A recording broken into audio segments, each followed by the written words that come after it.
full house School tonight. buses there. Public hearing.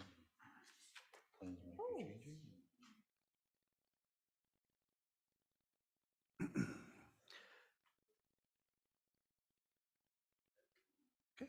Good evening, it's 7 o'clock. We'll call the meeting to order.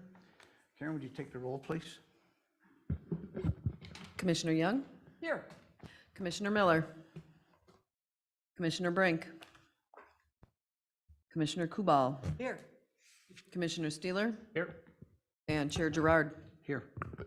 We're asked if you're able, please stand and join us for the Pledge of Allegiance. Allegiance to the flag of the United States of America and to the republic for which it stands, one nation, under God, indivisible, with liberty and justice for all. Thank you. Chair is looking for a motion to approve the agenda as is or with changes. So moved.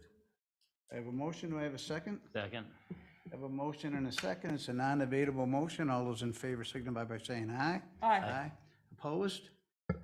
Abstentions? Motion carries unanimously. Chair is looking for a motion to approve the Planning Commission meeting minutes from our October 26, 2022 meeting. So moved. I have a motion. Do I have a second? Second. I have a motion and a second. Any discussion on the minutes, on the motion? Hearing none, all those in favor signify by saying aye. Aye. Opposed? Abstentions? Motion carries unanimous. Next up is 10051, 180th Street North, a septic system setback variance. We're going to hold a public hearing and we'll consider the application. The way this will work this evening, we have actually two public hearings. The city will present the application as they know it, and the Planning Commission members will ask any questions, clarification that they need. We will then ask the applicant if they would like to say a few words. And then after that, we will have the public hearing, and I'll give some more information how that goes. And then at the end of the public hearing, it'll come back to the Planning Commission for a decision.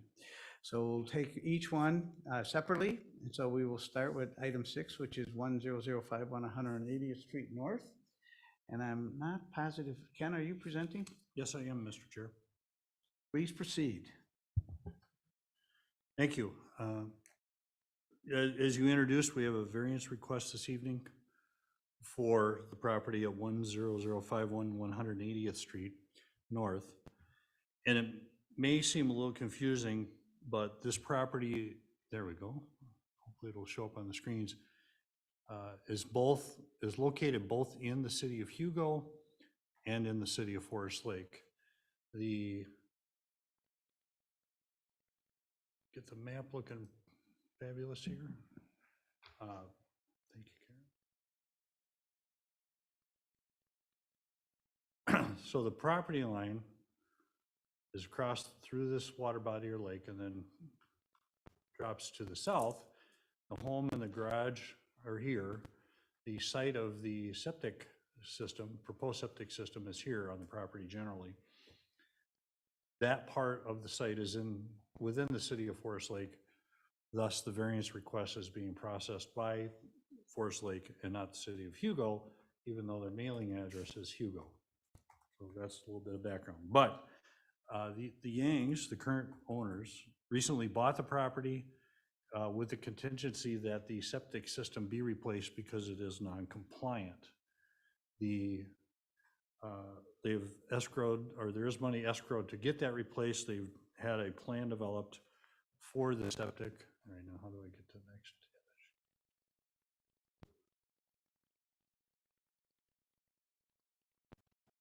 image? Hang on, I'll find. What did I do?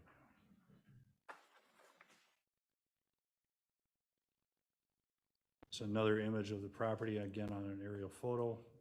So clear.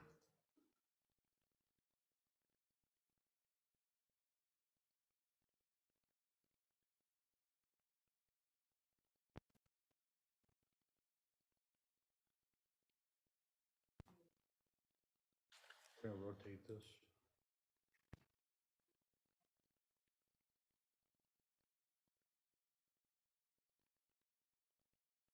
There we go. Thank you. So this is a survey of the property. Again, the site of the septic system is proposed here, again, within the city of Forest Lake and on their site. They've requested several variances or special approvals to install this septic system. The septic, I'm going to go to the last, probably the most important image. Shows the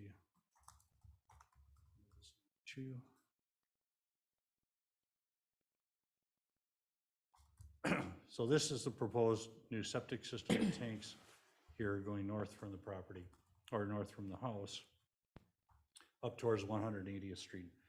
The yellow line here is the right-of-way line, just for reference purposes.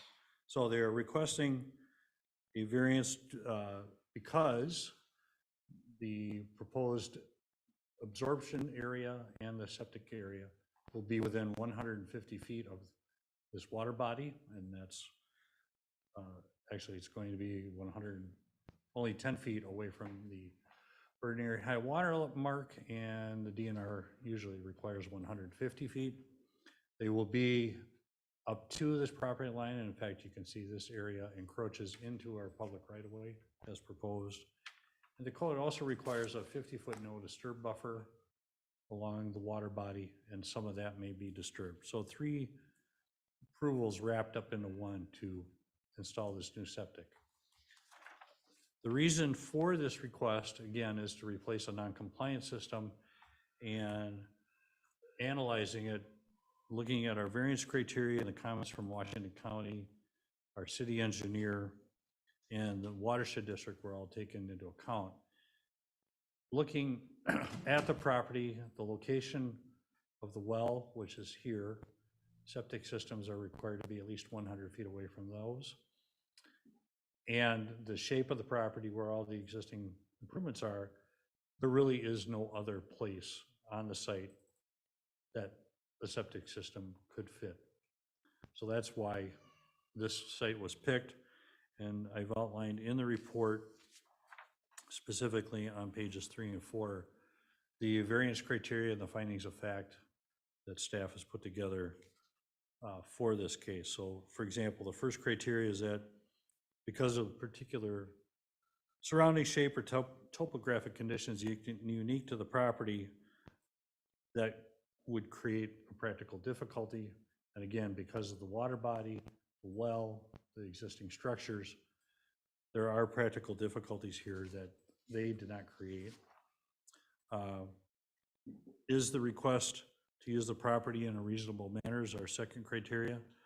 They are proposing, again, to build a new septic system on a property with a single-family home and a detached garage. That is a reasonable use of property in this ag district. The plight is of the landowner is due to circumstances unique to the property. Again, I touched on that. Shape of the property, location of all the features. It is a very unique property. Even though it's 7 acres, this is the buildable area for this site. Fourth criteria is that the granting of the variance will not be detrimental to the public welfare or injurious to other landowners or improvements in the area. There are really no neighbors close to this site. There's one to the south and east down 180th. But having a new septic system here certainly will be an improvement and not a detriment.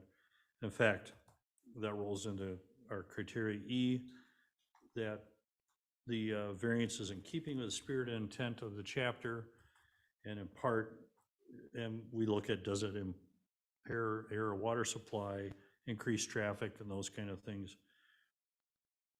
I would make the case that having a new septic system on a property will provide better protection of the natural resources and the water itself, rather than having a non-compliant system remaining on site. So in summary, staff is recommending approval of this request. We've included a resolution in your packet for your consideration and this again is to approve the variance request to allow the installation of the septic system on the property at 10051 180th Street North. And that recommendation is subject to 7 conditions, again, outlined in the report. couple of important ones. Number 4, we're recommending that the property owner enter into an encroachment agreement for this proposal for having part of the absorption area in the public right-of-way. We have drafted that, and that's scheduled to go to the city council next week at their regular meeting. And what that says is that the city will not be responsible for any damage to any of this absorption area that might occur if a city needs to work in this right-of-way or private utilities need to work in that area. Hopefully they can work around it, but we don't guarantee that. So we want to make sure everybody's aware of that situation. And then secondly, the other important condition is the city engineer is recommending that more detailed grading plans be prepared to show exactly how the drainage will occur, especially in the roadway ditch. With that, I'll take questions. The applicants are here, and we can have the public hearing. And as point of reference, after sending out the public hearing notices, I did not get any phone calls or emails or questions from any neighbors about this request. Thank you. Commissioners, questions for staff? On the survey you have up on the screen right now with the new proposed system, it's, kind of hand-drawn in where this is. I'm assuming that was done by the company that would install this system. And I see, the encroachment over that, the yellow line. In these kind of systems, was the company that drew this sketch, were they aware of that yellow line? Because I would think they could alter that shape to avoid that. Mr. Chair, members of the commission, don't know the answer to that, but Okay. the applicant may know. I do know, though, they wanted to be parallel to the lake shore, and that was probably more of a driving force to maintain the distance from the water than this encroachment area. That's my educated guess on this. And from what we're seeing, the encroachment, it's that, I'm seeing 6 feet at the one triangular end and probably, I don't know, it's probably 20 feet long, and that creates a triangle there. Yeah, right up That's here, that's yes. the only part encroaching on the right of way. Yes. If I might add, Commissioner Steeler, the applicant also has to maintain, I believe it's a 100-foot offset from the well. Right. And so that is partly why it's kind of pushing that far. And I was just thinking they could narrow it down and keep going and kind of make the mound parallel to that setback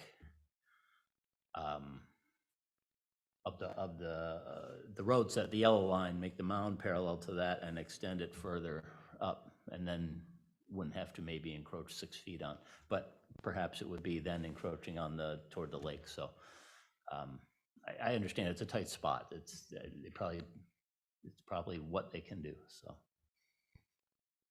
Other questions, Commissioners? Where is the existing well and what makes it non-compliant? The existing well, Or the existing septic? yeah, the existing well is here. I don't know where the existing septic is. That'd be a great question for the applicant. What is Washington County's view on this? You have one paragraph in there, and it seems fairly nebulous. Are they going to grant this approval? They deferred the setback variance question to the city. That's why we're here. As far as permitting the system, it's my understanding that it meets the county's general requirements, but they're holding off until the city acts because it's kind of a chicken and the egg thing. They don't want to, the permit's there, as I understand it, but they won't do anything with it until they know the city's okay with it. Okay, thank you. Commissioners, any last, Susan? I've got several questions. On the photograph that you have, was that a this year photograph? It showed the lake levels and the shoreline. I It's think- fairly, I think that's 2019 or 20. It's not this year. okay, do we know what the range is between wet season water level, low season water level, and how that affects where we are on the possible impingement on the lake? Mr. Chair, members of the commission, we don't have the range, but we have to go by the ordinary high water level, which is established by the DNR, and the floodplain level. And both of those are set numbers that they've established for years. That's the standard we measure from for our setbacks. that will be a problem in the future, and I do have some concerns about that. With their encroachment on the right-of-way, this is an area of high snowmobile traffic and high four-wheeler traffic, even though folks are not supposed to be in the ditches. We know that. This area between the road and their mound is going to be compacted. And so it will not function the way it should. And so since you'll have compacted soils on both the upslope area and the compaction, that's going to drive more leachate toward the lake.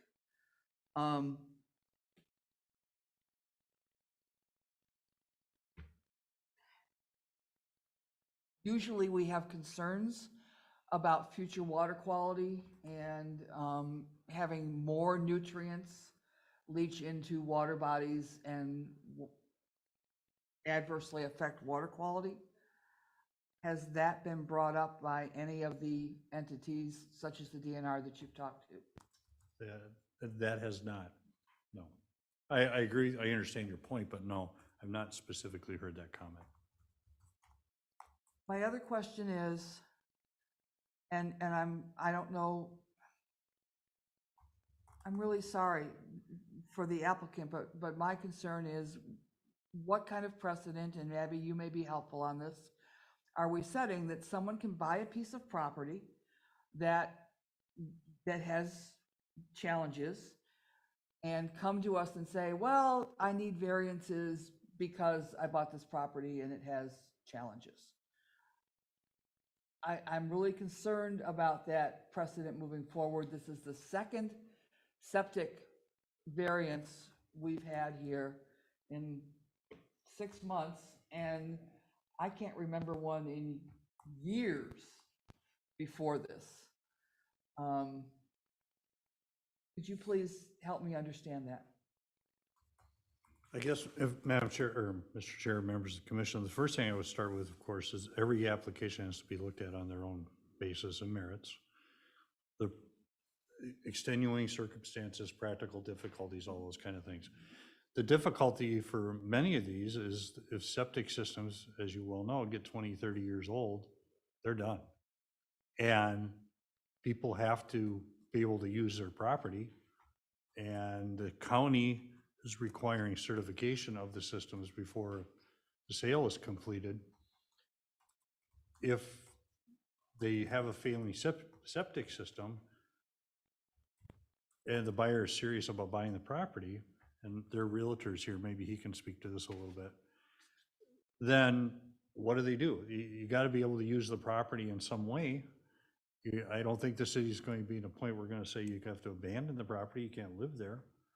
So we get boxed in because, as a city, because properties need a compliant system, and they search, I know they search high and low for the best sites, and then there's soil limitations, slope limitations. You can make the case, yes, it sets a precedent, but do we want that, or do we want failing systems that don't work and cause more pollution that way? If I might just add one additional thing, one of the things that the county does do now with their septic permitting is any new septic system, so on a newly developed lot or a vacant lot where a new home is going to be built and urban services aren't available, the county does require proof that there would be adequate replacement drain field in the future. It's anticipating just this scenario, that what is going to happen in 20 to 30 years if your system fails, where's that secondary system going to go? So I think that there's measures in place now to help us prevent these sorts of circumstances. Unfortunately, with some of these properties, they were built before that requirement, and we're bound with kind of two options: shoehorn something in, which I know isn't the greatest circumstance, or the other option is to not allow for a septic permit to be issued. I'm not sure that the city has an obligation to allow property uses on any property, regardless of circumstance. Otherwise, we wouldn't have rules about setbacks and things like that. And if we don't have rules that we're going to continue and enforce, then probably shouldn't have them in place. I'm really torn on this one. I understand the desire of folks to live in this area, and I understand that they may have purchased a property not understanding that it was a failing septic system. I'm not sure where Washington County is going to say, where is your next leach field in 20 years on this particular property?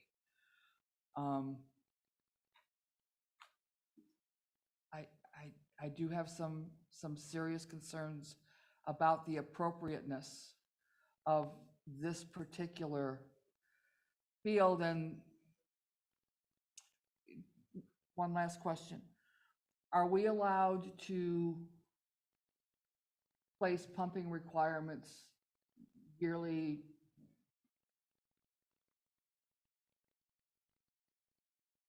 Every other year as a condition of our variance? I think we could try it, but the question is, how do we enforce it? If they don't get it pumped, are we gonna kick them out of their house? Then how are we gonna monitor those and track those? If I understand it correctly, the county has a requirement to have it pumped. My buddy just got his septic replaced, and I think it's every other or every third year they're required, and they have to send in forms and all of that stuff that it was done. Look at the letter. All right. Okay. Those are the end of my questions. Any other questions for staff? Hearing none, I understand the applicant is here. If you'd like to add anything to this, we ask that you come up, state your name and address for the record. Spend a couple minutes. We may have a couple questions for you then.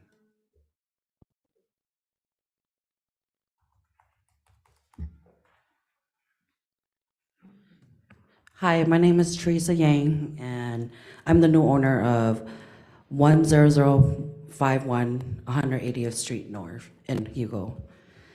And I understand all the, I'm, pretty new at this too, but I'm just, I guess the hardship for us as the landowner is making sure that this is compliance with the city and the county. So, I mean, if you guys have any questions for us, I can pretty much cover everything up already. Yep. Ma'am, did they disclose to you that this is a failing septic system and that it would be very difficult to replace?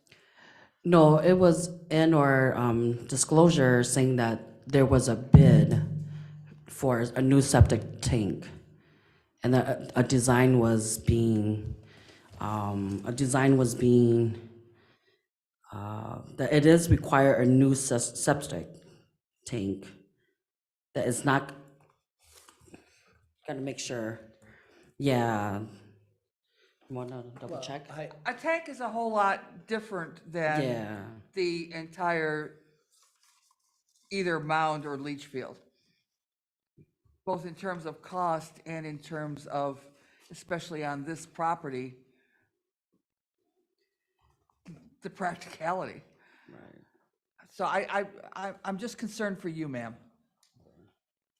Jeff Wall, I'm the realtor that represented her on the property. So to answer that part of your question, everybody was aware, but part of the issue was that Washington County said that a variance was not required. And then someone else came out, and I can't remember if you have any of that information, and later on in the process told us that it was going to be required. And so that's when we got into this, because in the beginning, no variance was going to be required. It wasn't going to be any issue. And then we found out after the fact, I don't know if the DNR got involved or however else that changed. But do you have a little more on that as well? Yeah. The county doesn't grant variances on this sort of thing, cities do. And then I'll let Jamie speak as well. Good evening. My name is Jamie Rooney. I'm the seller's agent.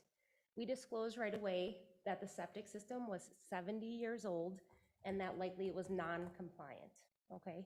With that said, we immediately started drawing up, working with other septic companies to create designs to figure out what this might cost and what the plan might be. And we were told originally from the Gustafson Septic Company that a variance may not be needed.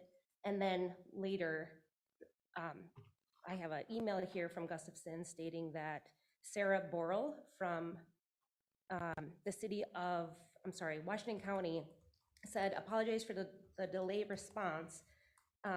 She just had an opportunity to review and respond. It was like 6 weeks later. So we closed on the property before realizing that we're gonna have to go through all this, okay?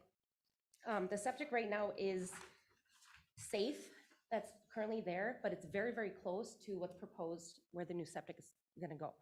It's very close. I have the design very similar to what you've all seen already. But ultimately, it was disclosed that we thought that this would not be a system that would last very long in this space. Without a new septic system, of course, these folks do not have a place to have a sewer, right? And we want our homeowners to have a safe spot for sewage to go.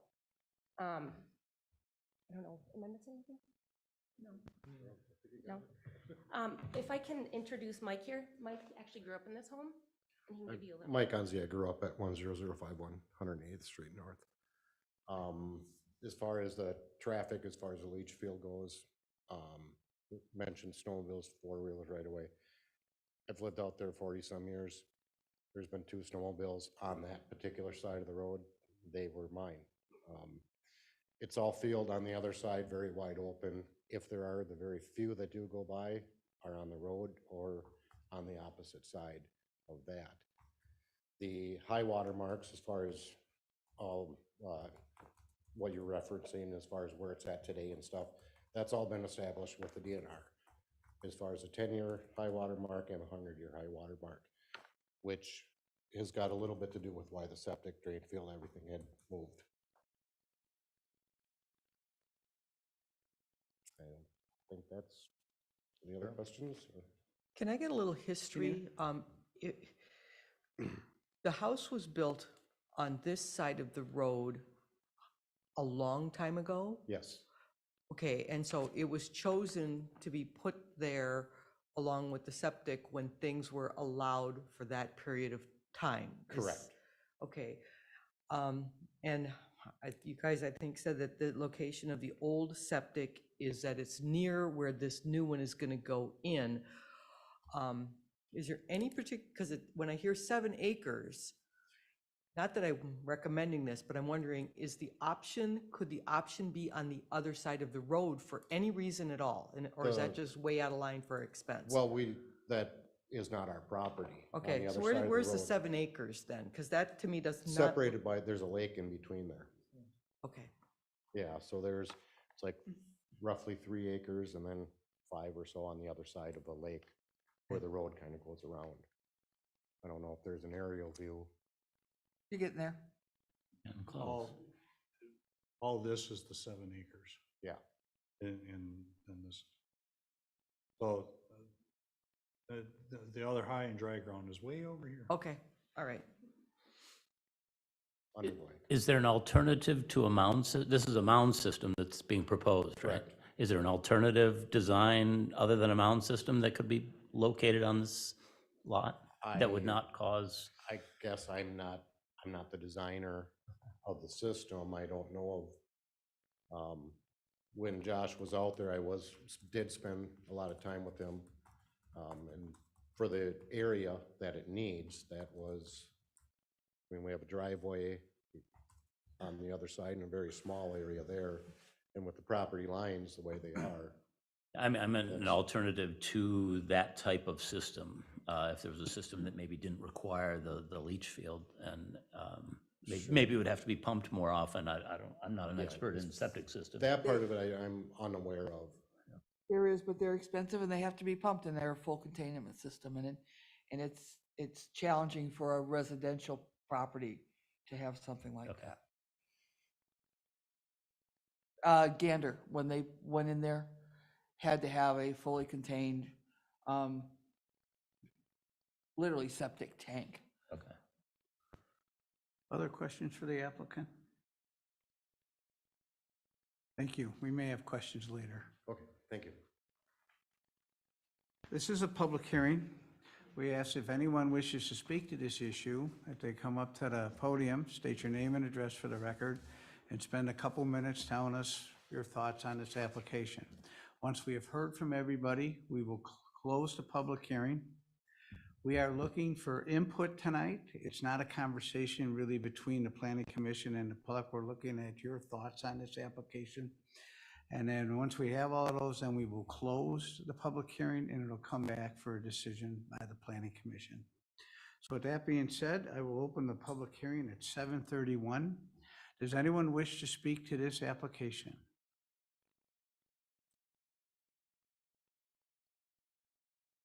Does anyone wish to speak to this application? Karen, do we have anyone online who would like to speak? Chair Gerard, I have no one online. No emails came in since the beginning of this meeting? None to me. Thank you. Let everyone digest if they really want to come up here or not. I'll ask one more time. Does anyone wish to speak to this application? See, no one come forward, no one online. We'll close the public hearing at 7:32 p.m. Commissioners, discussion, motion, how would you like to proceed?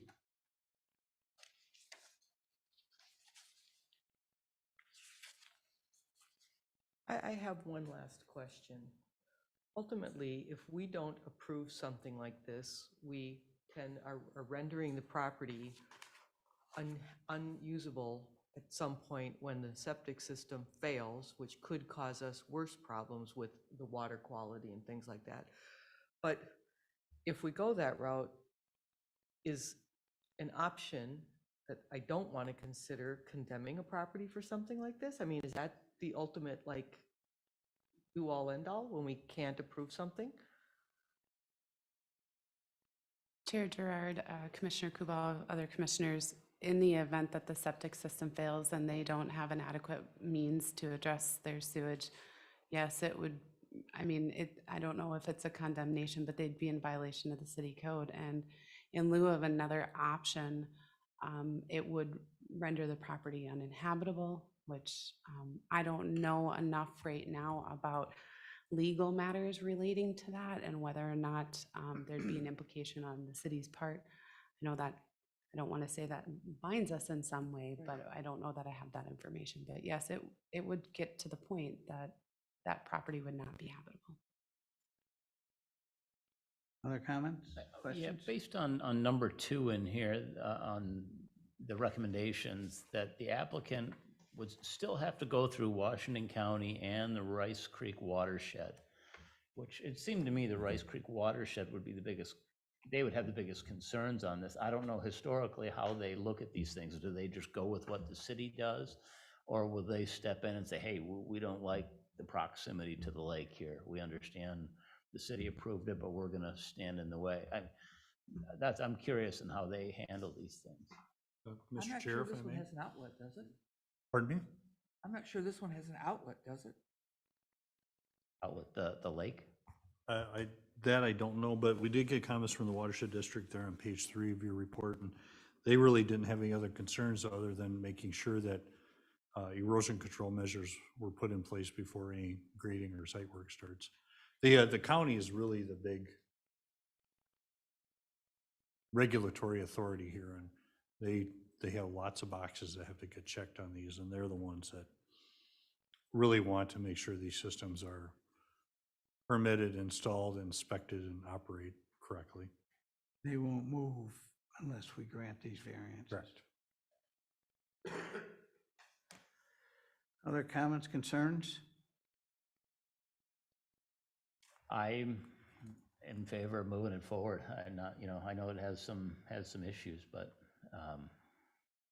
I would love it if we could require some maintenance,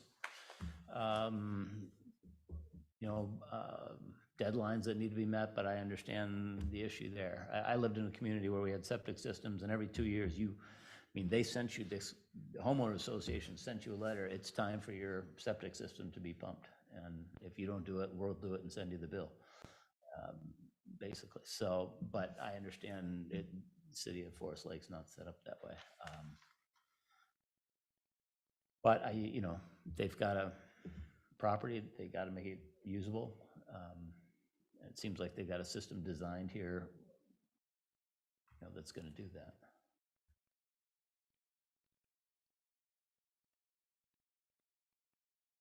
Geneva? I'll make a motion to accept the plan, or the recommendation of our staff for the resolution of the variances required and requested with the 7 conditions. I have a motion. Do I have a second? I'll second. I have a motion and a second. Any discussion on the motion? Any discussion? Hearing none. All those in favor signify by saying aye. Aye. Opposed? Abstentions? Yep. Motion carries. So the planning commission is the final word on this. As long as anyone who disagrees with this, they can write a letter to the city. They have 1 week to do so. And if they don't, then in that week time, everything is good to go. You're able to move forward with the next steps. If someone would want to challenge our decision, it would go to the city council and they will review it and make a final decision. So that's how that works. Chair Gerard, may I also just add for the record that the city does charge an appeal fee if somebody does want to appeal the decision of this body. So it's a letter and the appeal fee.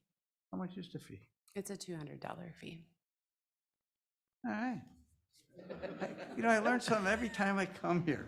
I just want to make the record clear in case we did blindly So get a if you want to letter. appeal this, it'll run you a letter and $200. So we wish you the best on your project. Welcome to Forest Lake. Well, I guess it's actually Hugo, but you can hang out here anyways. It is complicated. I'm sorry for you on that. Thank you for attending this evening. Item number 7, Shadow Creek Estates. It's for preliminary plat, planned unit development, a zoning map, and a comprehensive plan amendment application. We're going to hold a public hearing and consider these applications. And is it, Nathan, are you starting? That would be me, yes. Thank you, Chair. So we are looking at the preliminary plat here on the screen. This is an application from Todd Christensen, who is with Elmcrest Vistas LLC, which is, he is the applicant and the owner, the applicant for all of these applications and the owner of the both of the parcels that are within the site area. I think we are all somewhat familiar with the location here of this property. It's known as Shadow Creek Estates. It's located at 6150 202nd Street. The zoning district here is multiple family for both parcels, so the entire site is zoned multiple family. And the future land use designations on this property are split between mixed use and high density residential. So in summary, we're looking at 4 zoning requests here or land use applications are part of this. So we're looking at a preliminary plat and a preliminary planned unit development for this project. And we're also looking at some rezoning of a specific area along with a comp plan amendment. And we'll go into detail on all of these. Just as an overview of this site, if you think about it as quadrants, that northeast corner is proposed as single-family homes. The southeast corner is proposed to remain as that existing land use, which is essentially, we're calling it a farmstead. We'll go into more detail there. The southwest corner is proposed to have a multiple family development there with a couple different buildings. And then the northwest corner is proposed to have attached townhomes in the future. And we'll talk about some of the phasing as well later. So the Planning Commission has reviewed this project in its concept plan stage, and it did so over the course of a number of months, starting at least with me in the fall of 2021 and concluding in spring of 2022. That is when the developer received kind of some feedback on some preliminary feedback on the project that's in front of us now. and they've incorporated some of that feedback. So just as a reminder to you or refresher, the preliminary plat process is really the time where we work through a lot of those critical development details. These are things like grading and utilities, land uses, a lot of those sort of overarching details over a project area. And so one of the things that I want to start with is with the zoning standards that are proposed for this development, specifically just for those single-family homes in that northeast corner. So I'm gonna have to zoom in here. So here in the table within the staff report, I have kind of a comparison of what are the required standards under the city code and what are the requested standards that this developer is requesting for their single-family homes. And I should also mention that the rezoning application that's associated with this project is for that northeast corner of the development where those homes will be. The proposal is to rezone as MXR1, which is the mixed single-family and townhome residential district. So the standards are in the column in the middle there that's saying required standards. You know them well. There's 15,000 square foot minimum lot area, 80-foot width minimum, and so on down the chart there. So there are deviations that are kind of shown in blue on the screen here that are being requested from these standards. So we're looking at a requested deviation from lot area, lot width from 80 to 65, a front yard setback variance or a deviation of 5 feet from 30 to 25, a side yard setback deviation of 5 feet. And then we go down to the townhome sites. We are potentially looking at a deviation here for the number of attached homes within one building. The code standard is 8 or more, and they're requesting 4 in their ghost plat, so we've added that. And then I have a question mark on the hobby farm or farmstead where you see grazable acres, and we'll talk about that a little bit more at the end of my presentation. So I would also like to note at the moment that only for the multiple family part of this development, you can only have 2 principal buildings on one site through a PUD. So I've noted that here in anticipation that we receive a site plan or development in the future should this project move forward. All right. So I'm going to go back to the preliminary plat here and talk a little bit more about these land uses. So we're looking at single family, as I said, that is necessitating the rezoning as well as the comprehensive plan amendment that is with this project. The comp plan amendment would change the future land use map to have a compatible future land use for this single family home land use that they're proposing in this corner. The current designation in the future land use map in our comp plan does not allow for this particular use. So that is why they're applying for that. We're also looking at that PUD again for the ability to deviate from current standards. I would also note to you that the farmstead would continue to be what's called legal non-conforming. Very likely due to the fact that they don't meet the grazable acres requirement for livestock keeping under city code. And also the land use is not one of those permitted uses within the existing city code for the zoning district. So let's talk, I'll show you what the rezoning will look like. So again, here is our zoning district. It's just all one zoning district on this site. And again, here's a visual of what that rezoning would look like and the zoning districts. I'll note that in terms of reviewing this site for some of the performance standards that we look at or some of the mitigation things, for example, for woodland preservation, we don't have enough information at this time, and we have requested more information from the developer in the form of a tree survey or a tree inventory on the site. Landscaping. There is no landscaping proposed in this development at this time. However, staff note that landscaping requirements are basically due when development occurs. So in the single family area, you will have landscaping requirements when each lot is built. Folks need to receive to receive their landscape escrow back, they have to install that landscaping appropriately. And then in the southwest corner there where the apartments would be, we would review landscaping and ensure that it meets city requirements at the time it is developed. The staging of this development, so the developer is looking to plat everything you see here except for Outlot A, which is in that northwest corner. So these would all be platted at the same time. Development of the single-family homes would start in 2023. And then your development of the multifamily buildings, there'd be two. One of them would be constructed beginning in 23 as proposed, and then the next in 24. In terms of parkland dedication with developments, the city has the ability to require dedication of land or cash. In this case, the developer has requested a cash in lieu payment to fund the city's park system. Staff do agree that would be appropriate given the proximity of this development to Southview Park.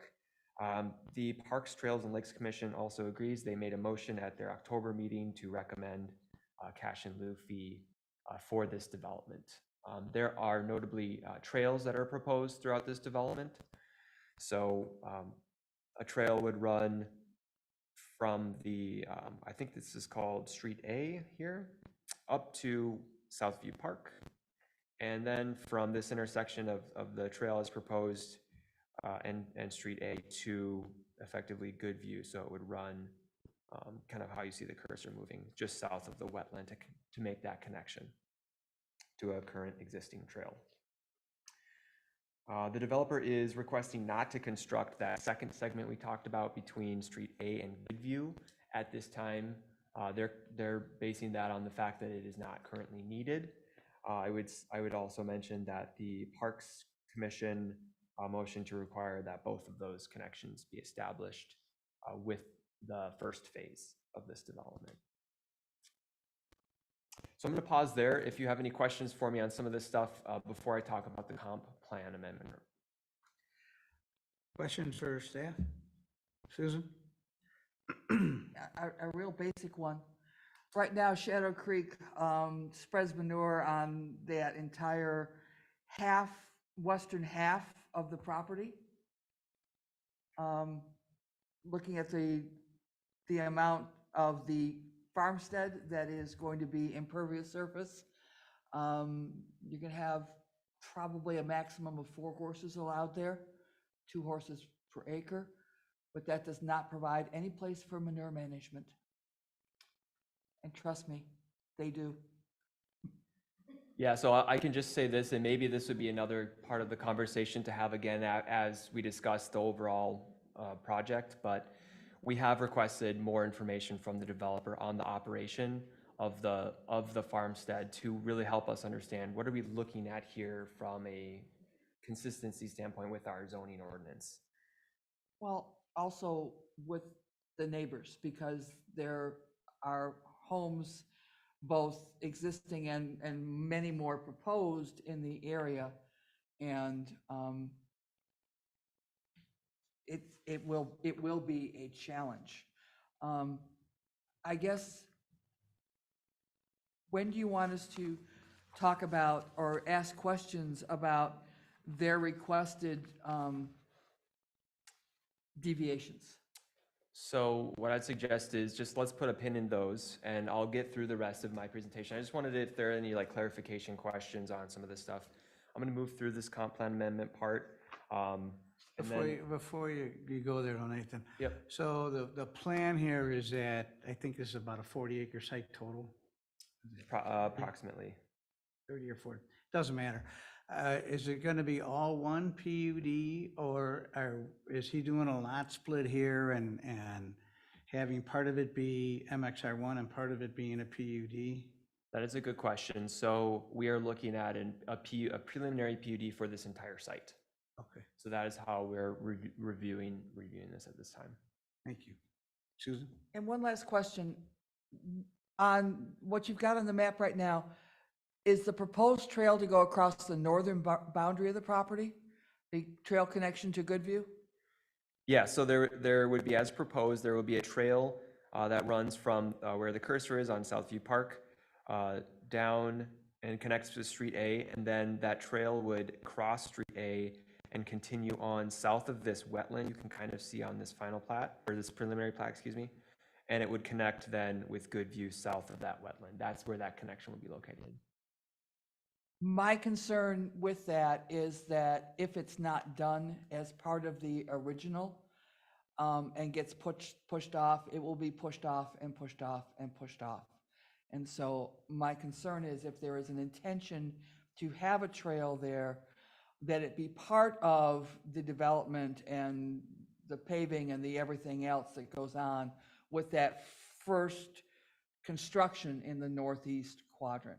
It makes sense to have those amenities taken care of that are associated with that area to be taken care of and built at the time that area is put together.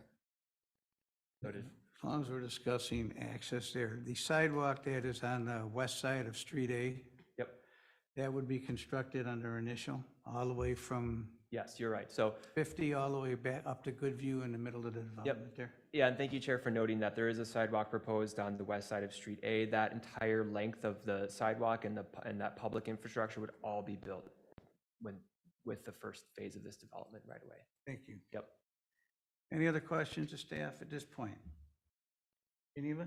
What's the timeline for, or even if there is a plan for putting in a stoplight at that section where there's just the crosswalk now? Partly because that's a dangerous intersection even now for people walking across there. And if we're going to be putting in a lot more apartments, which to me also suggests families and children and people moving around, I think that's highly dangerous. So do Are we you know? referring to a crosswalk where On there's the trail? 202nd on 61. Okay. If I might just touch on that a little bit. Right now, there aren't plans for changing that intersection, but our understanding is the county and MnDOT have been in discussions about intersection alterations. I don't know their timeline at this point, and neither of those bodies have indicated that this development would be responsible for an intersection change at that point. The control, either a light or a roundabout or something at that intersection. Yeah, and you know, the person that's putting all of this together might not be very concerned about that, but I do think after people start moving in and the traffic starts flowing, that's when the questions come and a child gets hit by a car and all of a sudden it's a really big to-do and you don't want to have a child hit by a car. I mean, it's really, I think it's troublesome over there even now without all the additional traffic. We heard that at the neighborhood meeting as well. Yep. Why don't you All right. continue, Nathan? That sounds good. Thanks, Chair. So we are also, as I said, processing a comprehensive plan amendment with this request. That is to allow for that single-family land use in the northeast corner. What you see on the screen here is the current guidance from the comp plan. This is from the future land use map. The guidance for the parcel on that'd be Highway 61 there is mixed use, and the guidance for the rest of this parcel is high density. That would be on the east chunk of the parcel. The proposal is to reconfigure the guidance in the comp plan to allow for that single family use in the north part of this development, and then to also recognize that really given some of the constraints of the project or some of the requirements for it, we would then we're seeing a request to change to high density for the rest. This recognizes the fact that it will likely be residential in the Outlot A section, or where those townhomes were going to be or are going to be, and it also creates a guidance that is more similar to what is currently existing in the comprehensive plan, as opposed to other configurations you might see, which would be maybe just changing the northeast corner to low to medium. So in the staff report, I have a table that summarizes or estimates the impacts on density, just as a way to understand what that change may mean. And I want to just caveat here this by saying the calculation here would lead us to expect fewer homes than what you see, or fewer units than what you see in this table, because we used gross land area here and not the net developable area, which is actually the realistic expectation. So what you're seeing in this table, just to summarize, is 60 to 90 units fewer with the proposed comp plan amendment than with the existing comp plan guidance. So given that this proposal seeks to kind of balance the expectations for density with the preservation of the agricultural farmstead use, and also with the realistic expectations for the development of this property, it is seen as a reasonable request. I should say, have asked the Met Council for some information on what we should expect from their review. I don't know that we've received anything from them yet regarding that, but comp plan amendments first are approved by the city, and then after they're approved by the city, would then go to the Met Council for review. Typically, the Met Council is going to be looking for consistency with regional plans. So that is the information on the comp plan amendment. I'll be happy to answer questions on that in a few minutes. I just want to cover some of the other comments that we have received internally from staff. And I'll kind of park it here while I do that. So the city engineer provided a memo, which I've summarized some of those really key comments for you in the staff report. I'm just going to go through a couple of them. Number one, Washington County is being consulted on the location of Street A, that access where it meets 202nd. Their coordination has been very critical to this development throughout the entire review from concept forward. And they have a letter that the developer has received, and the developer is expected to be working with them on the location of that access. Rice Creek Watershed District, at the time of writing this report, and I'm not sure if the developer has since made a submission, but they don't have a submittal yet from the developer for this development. So we don't have any comments from them yet on their review of the development. We know that those are important, obviously, with some of the developments occurring in the city with wetlands and things of that nature. I know that they're also working through some of those wetland boundary issues at the moment. So not quite sure where that is yet. No permits in with the watershed, and that is strongly suggested by staff. And then the developer is requesting, through their proposal, some flexibility to established engineering standards, and those are listed in your in the summary of the engineer's comments there.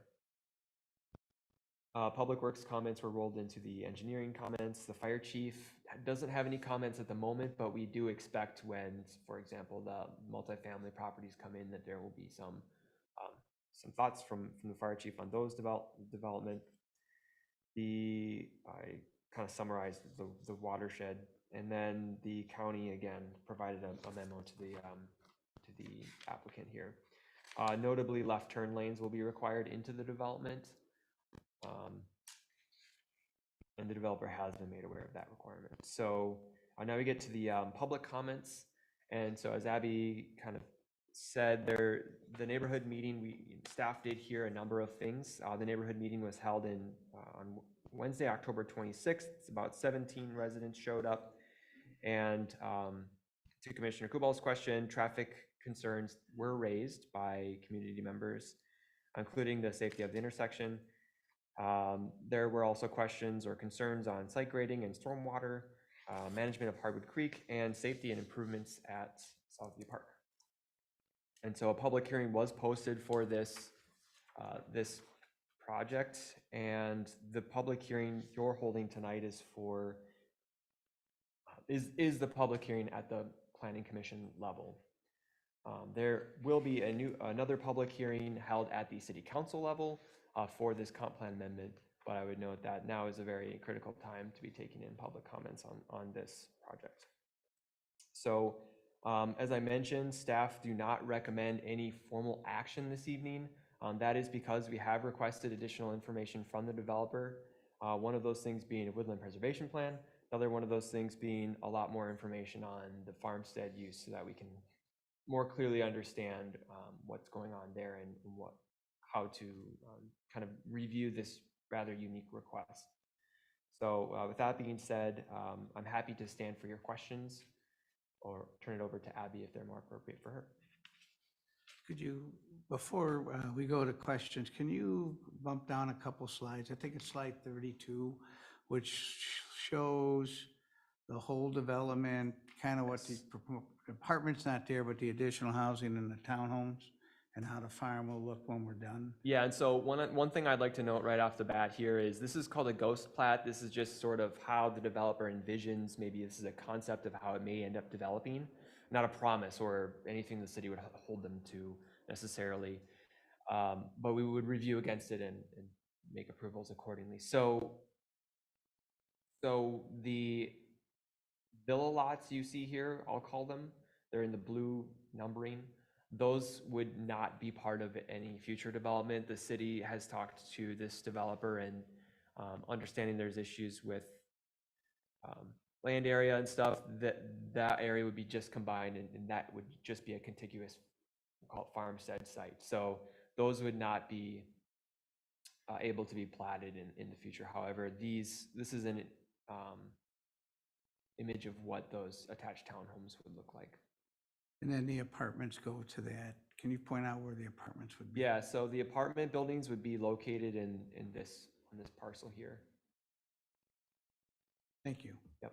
Chair Gerard, if I might just also state for the record that as Nathan had mentioned, the ghost plat just to the northeast of the farm site would go away. The intention being that the farm site, the paddocks for the horses, all of that would be retained as its own site.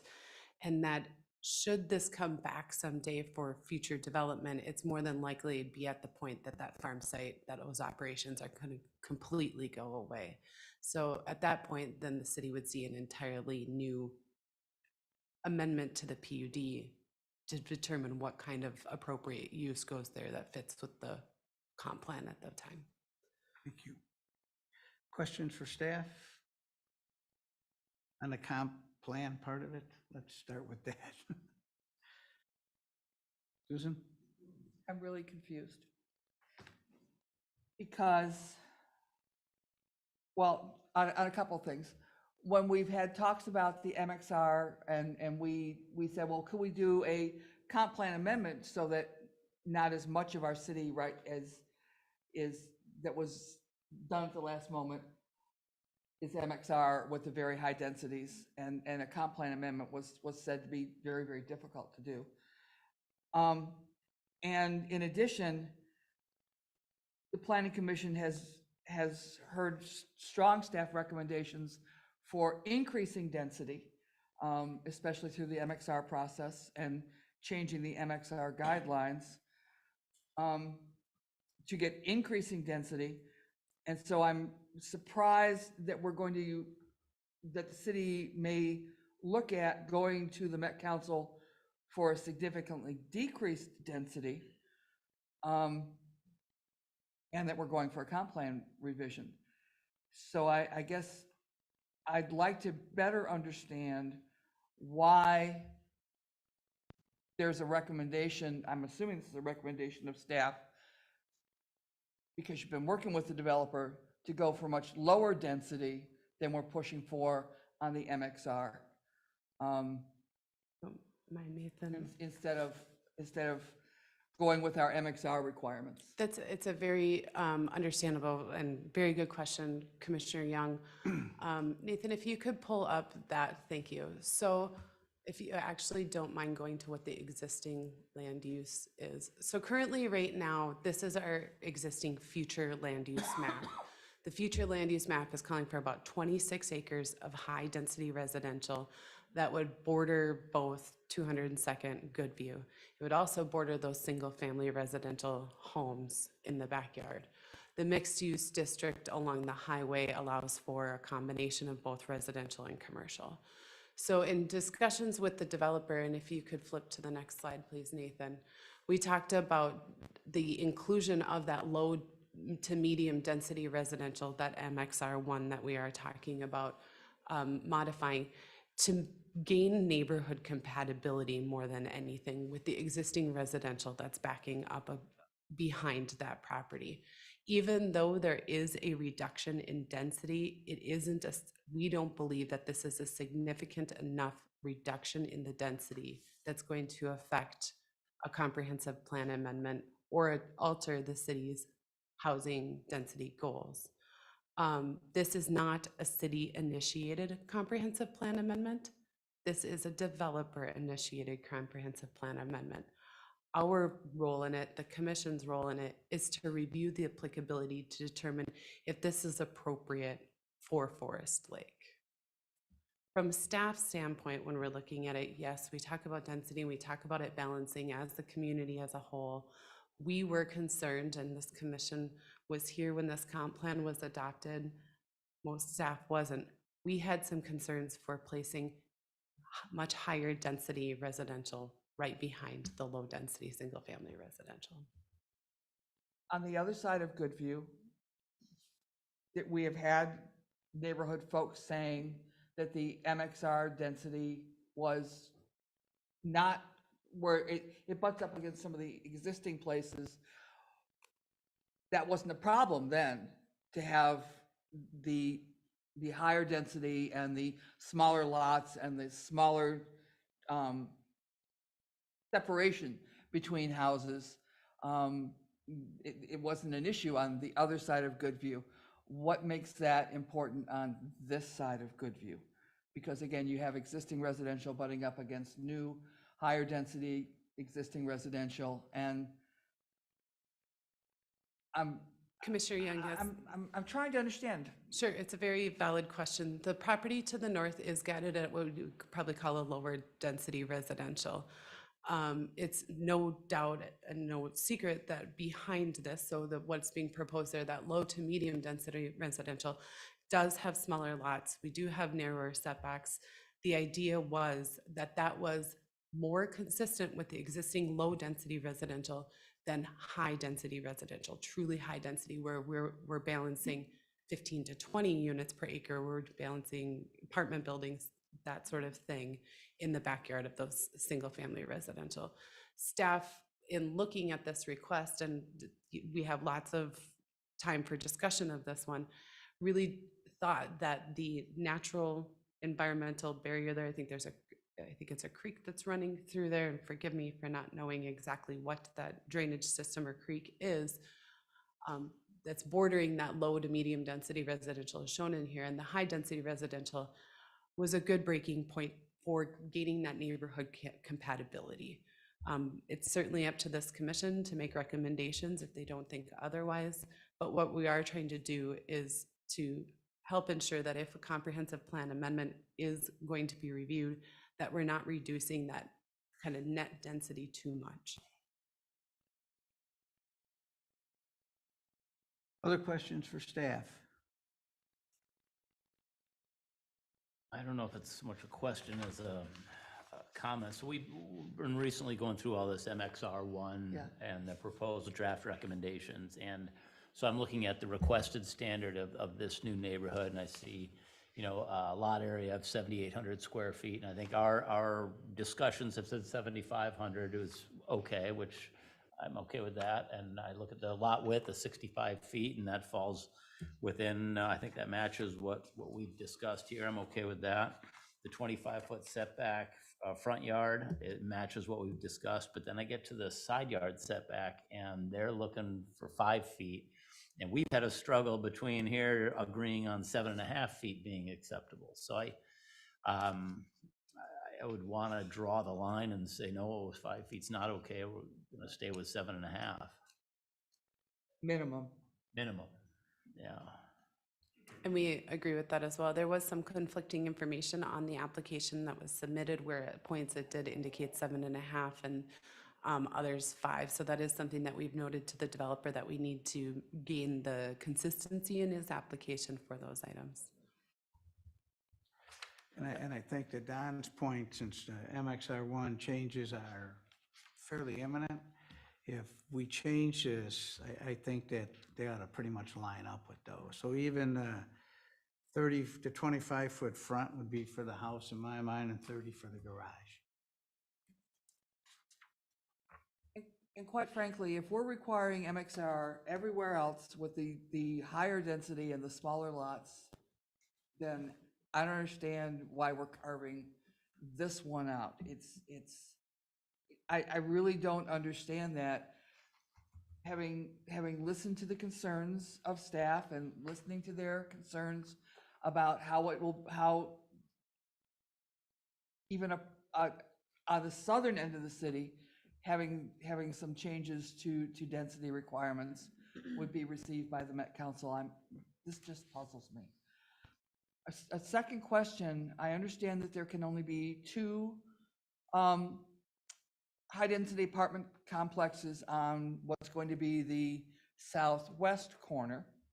Is there a limitation right now on how big they can be or how high they can be, except for the airport requirements? And I think this is just outside Sure. the airport flight zone. I can comment on that. So the high density or the multiple family district, which is how it will remain zoned, has some functional limits to the massing of these buildings. So there is a height limit in the city.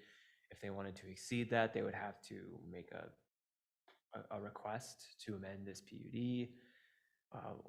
And if they wanted to kind of vary from other standards, it would be the same process. So they would have to come back through the city to receive approval if they wanted to deviate from what's already allowed in the city code. They would also be expected to go through site plan review when they come in with their application. So they could put the 2 fairly significant 5-story buildings on those 2, on that lot. Yeah, so they'll come in with the site plan application, they being the apartment developers, not this particular developer who's applying for this project. They will come in with a site plan. Staff will look at that at a kind of a concept level right away and provide an assessment of, okay, looks like you're meeting or not meeting city standards. And then if their development as proposed meets the city standards for multiple family buildings, then it would still be a site plan review application and you would still review that as written in code now. Or they would also have to apply, so they would, if they didn't meet the city standards, they would have to still apply for site plan review and then amend the PUD to allow for additional deviations.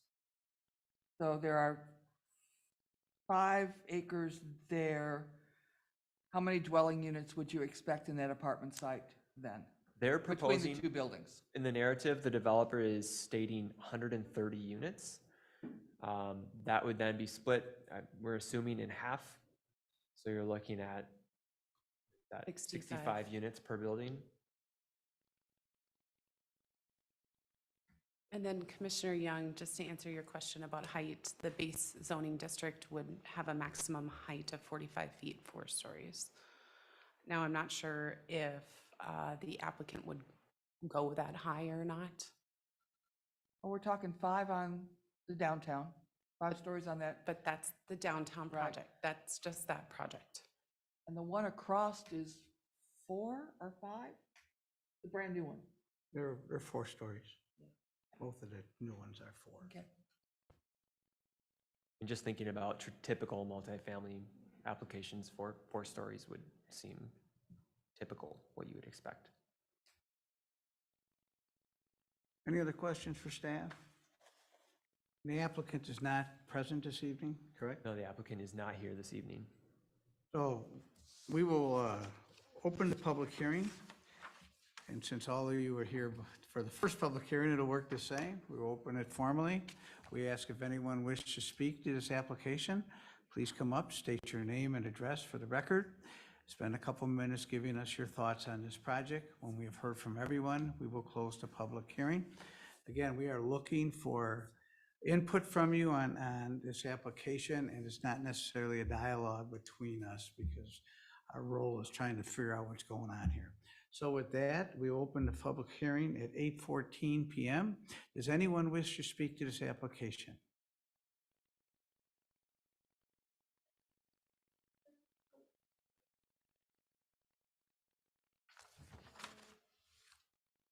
Well, hi there. My name is Sadie Chester. I live with my husband and daughter, who you keep sneaking in the back there. We live at 6275 202nd Street North, so directly across from the horse farm or the 9-acre little sliver there. We just moved in July of this year, and so my husband's actually from the area, and we're really happy to be in his hometown and raise our family here. And so obviously we're very keen on this project since it's directly across the street from us. And some thoughts that I wanted to share here. As it's already been stated, one of the main concerns we had from our neighborhood meeting last time was around the infrastructure in the area. Being able to directly see the road itself, 202, and what goes on there typically, that is a very fast road itself. I watch the high school kids run donuts in between Goodview and 202 right in front of our house, probably on a daily basis. And going up to 61, where that intersection is, absolutely, it's very scary. I've tried to take my daughter across the street to the library, and it's been kind of harrowing trying to run the stroller across the road. So personally, I really feel that if there's going to be any major development in this area, the infrastructure in that area needs to be addressed first before we're going to introduce more families there. It very much concerns me to Susan's point, or excuse me, I'm sorry, I can't see it. Geneva. Thank you very much.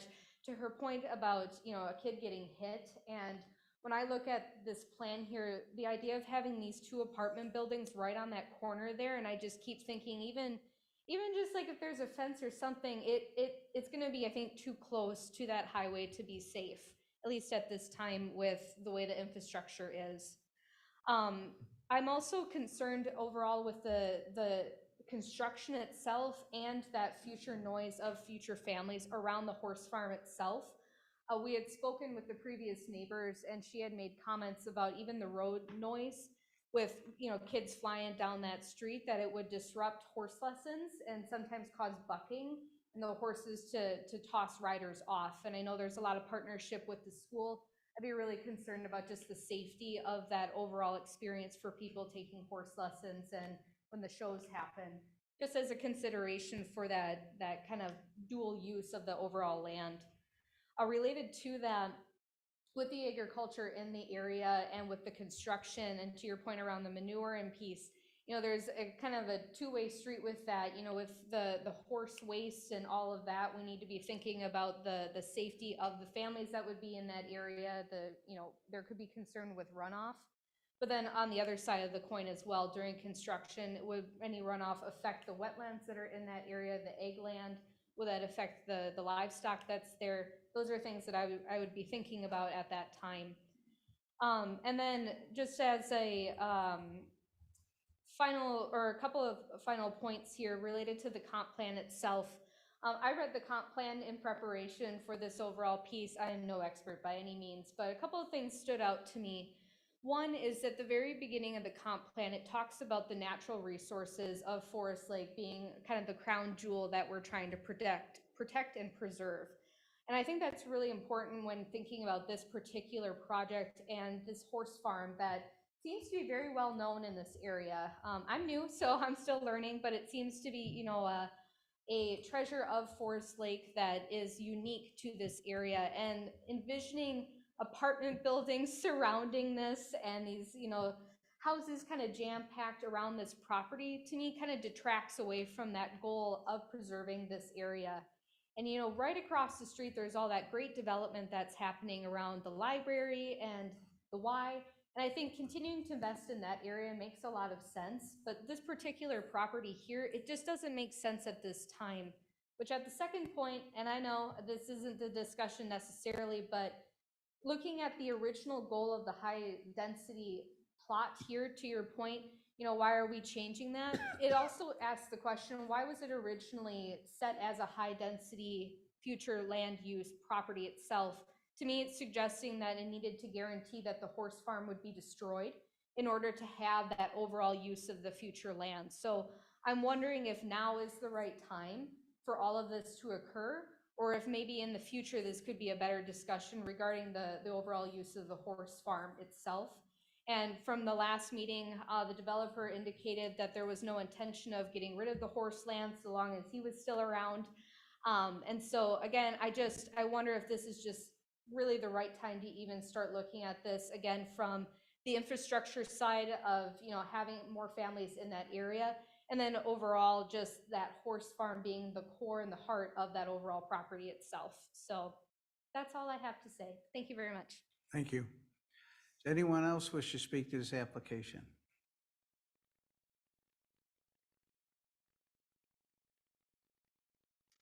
Hello, my name is Richard Latecki. I lived in Forest Lake for 25 years. Address is 20630 Georgia Avenue. I live in that Southview development where it's low density. I have the park right in my backyard. The park's been there for 25 years. We used to have playground equipment back there, but the issue was we had kids going back there vandalizing and doing inappropriate things. Unhealthy. Unhealthy, yes, thank you. So the thing is, we'd see that activity, my dog would recognize the people back there, be barking at those people. For him to put in the high-density property right next to a low-density property, and then have a park that's gonna come up there, how are you gonna manage that park area? Because I know the policemen had a lot of difficulty in finding that park, because when you call them up, they had no clue where it was. You literally had to walk them down to the path, down to the park. By that time, the juveniles were gone at that point. The other point I want to bring up too is at the intersection of 202 and 61, my son was involved in an accident there. It totaled our car. So without lights there, without any kind of control, you do have a lot of people speeding up and down that road that's 50 miles an hour. Granted, I know we don't have any control over that speed limit there, but the thing is, you have to understand, when you have that paved road, high traffic in the morning, bus traffic, commuters, everyone's trying to get out to Highway 61, that becomes an issue. The other thing is on that creek that's in the area, that creek has tendency of flooding at times. And I know the previous owner had have a excavator go out there and remove some of the debris out of that creek. That creek goes to Clear Lake. So if you think about all the nutrients going into the creek, flowing somewhere, it's gonna go to where? Clear Lake. The other issue too, you brought up about the manure. Yes, we do smell the manure. That's the great outdoors. They do spread it on other areas, so that low density area where they show as those homes, they have spread manure there because there's times where they had an excess amount of manure there to put somewhere. The other question I have is how come that property became high density where everything else around it is low to medium density?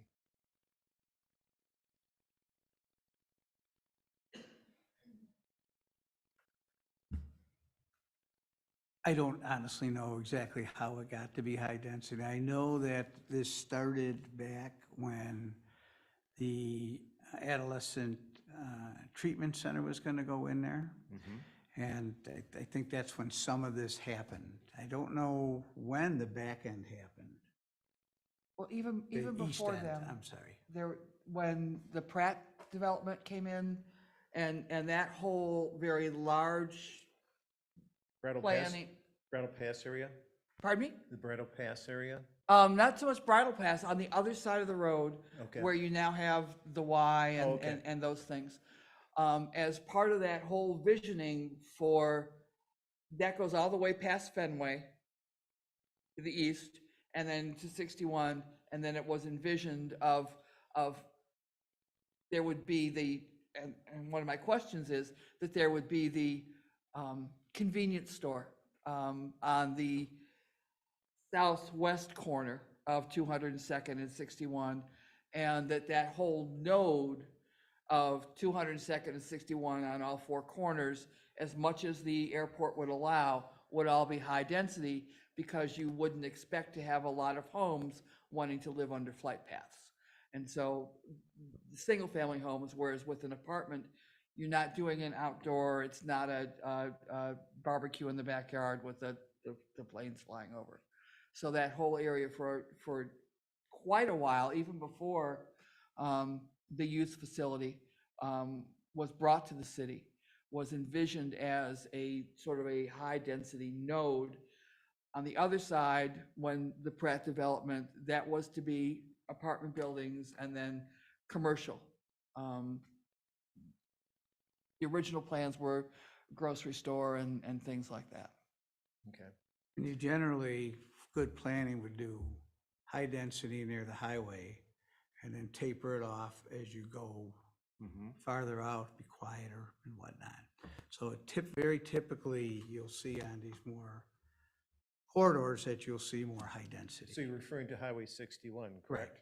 Okay, so then as far as that northwest corner, when you look at the lot size, when the gentleman spoke, I think his name was Todd Christensen, he made a comment about as far as how many houses in the acreage that they would have. He gave the math and he said it was a quarter of an acre. When you start looking at the actual numbers that he gave us, it was like a fifth of an acre for each of the properties for those houses to be on. Now, with our homes that we have in Southview, we have to be 10 feet off the line on the side. And they gave us an excuse, we had to have enough room to drive a fire truck between your houses. Yes. So with this revised plan, 5 feet, how are you going to get a truck between the two homes if you have to get there? We know. Okay. That was the 7.5-foot discussion that you heard earlier. Oh, yeah, up yes, here. I heard that. So I'm just concerned about that. And then final note I was going to ask too, on this developer, has anyone looked at far as his previous developments that he has proposed and built to see what they look like? No, staff has not done that. We don't generally research the development companies that are proposing development within the community. They are allowed to develop. They come with a plan that's acceptable. They are allowed to develop. But is there a plan that's going to fit our community? A plan that will be approved by the city. Okay. All right, that's all I have. Thank you. Thank you. Anyone else wish to speak to this application?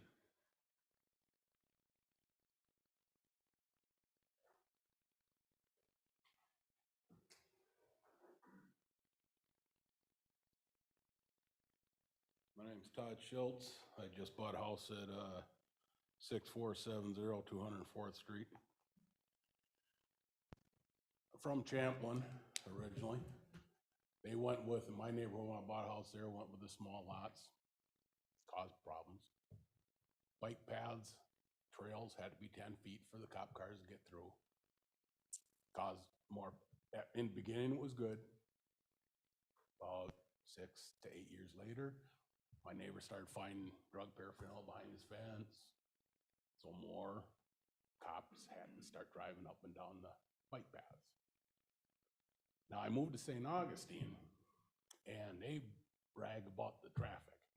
And you all know better than I do, that 61, I'll turn around, go up to if I'm gonna go south on 61, I'd go up to the roundabout up by high school.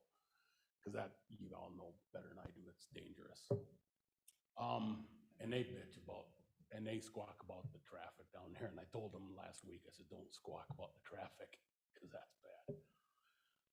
I was looking real hard at Cottage Grove, farming community, just like you guys got here.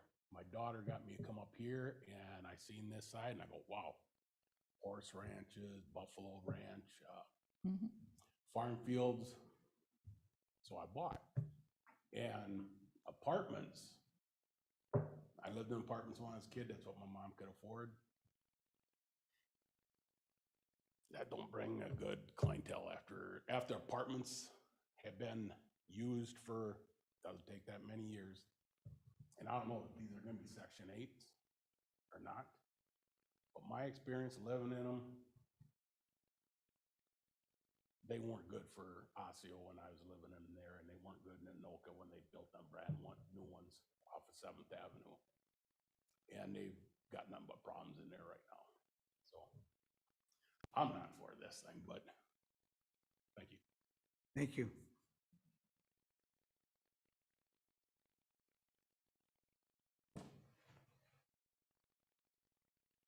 Good evening, my name's Pam Quaston. I live at 20432 Goodvine Trail North. And I just want to piggyback on what everyone is saying. Today, I'm actually in my house 11 years in Forest Lake here. And I moved up here to be closer to my family who is up here. And truly enjoyed the openness that was up here, no longer that. The biggest concern I have is the Highway 61 202nd roadway, of course. There's been 5 accidents, major accidents since I've lived here with that intersection. And one was an airlift, which is very detrimental. So I'm very concerned about that. With all the if there's new homes, there's families, young families with children, not good. The other issue that I have is the closest of the homes. I live, the home that I have, my neighbors are 10 feet from me, which is fine, but it's still close. I can't imagine putting houses any closer together than that. I just can't imagine. And then the other issue that I have too is, again, the apartment buildings so close to the highway. And then we really enjoyed the airport here. We enjoyed the parachuting. Can't do that anymore now with the apartment buildings that are built on that section over there. So it's just taken away from the kind of the reason why people moved here to Forest Lake, the openness, like they said, the farmland and things like that. So I just wanted to share that. I'm in agreement with all my other community members here. So thank you for hearing us. We appreciate it. Thank you. Anyone else wish to address the application? Aaron, do we have anyone online who wishes to? Chair Gerard, I have no one online. Any emails to read? I have not received any emails. I'll ask one more time if anyone wishes to speak to this application. This will be the one public hearing on this development as such for the preliminary plat. There will be one at the city level for the comprehensive plan, but this is the time and the place for the application for the actual platting of the property as such. I'll ask one more time, does anyone wish to speak to this application? Seeing no one come forward, we will close the public hearing at 8:32 p.m. Bring it back to the commissioners. Susan? I agree with the city engineer's review on the driveways on Goodview, that they're just too close to the 202nd intersection, especially, I live due east of here, and when I need to go to the high school, that whole area with just the driveways and the streets that are there is challenging. So I do have some concerns about the driveways on Goodview and making sure that they do meet our minimums and not what the developer is proposing on those driveway entrances. Forest Lake has been very fortunate over time with our requests to Washington County and to MnDOT for large infrastructure, road infrastructure issues. We know that we have a significant amount of new housing, fairly high density, MXR density, going east of Goodview in that Goodview 202nd area. With this, it usually takes 5 to 7 years to get funding and plans for, I think Washington County is looking at a roundabout at 61 and 202nd. I think it would be beneficial for our policymakers to be intervening with MnDOT and Washington County to see if we can move that up and push that up on their priority list, because it is going to be a challenge. The street that they're the northish, southish street, the property to the south here was, like I said, convenience store, stop and rob, whatever you want to call them. That property will be developed, but it's really important that we take a look at where this road comes in and how that's going to interact with that property when it's going to develop. now that we're getting a really significant amount of dwelling units, both on the Pratt area, on Goodview between 202nd and the high school, significant more development to the east of Goodview, the folks that look at those properties for those kind of uses, it's gonna come up on their algorithms as being much more desirable. So, I mean, for glory's sake, if you could put a Caribou at that really weird intersection at 35 and 97 and have that be successful, you've got a whole lot more steering wheels that go by that 61, 202nd intersection. I don't understand.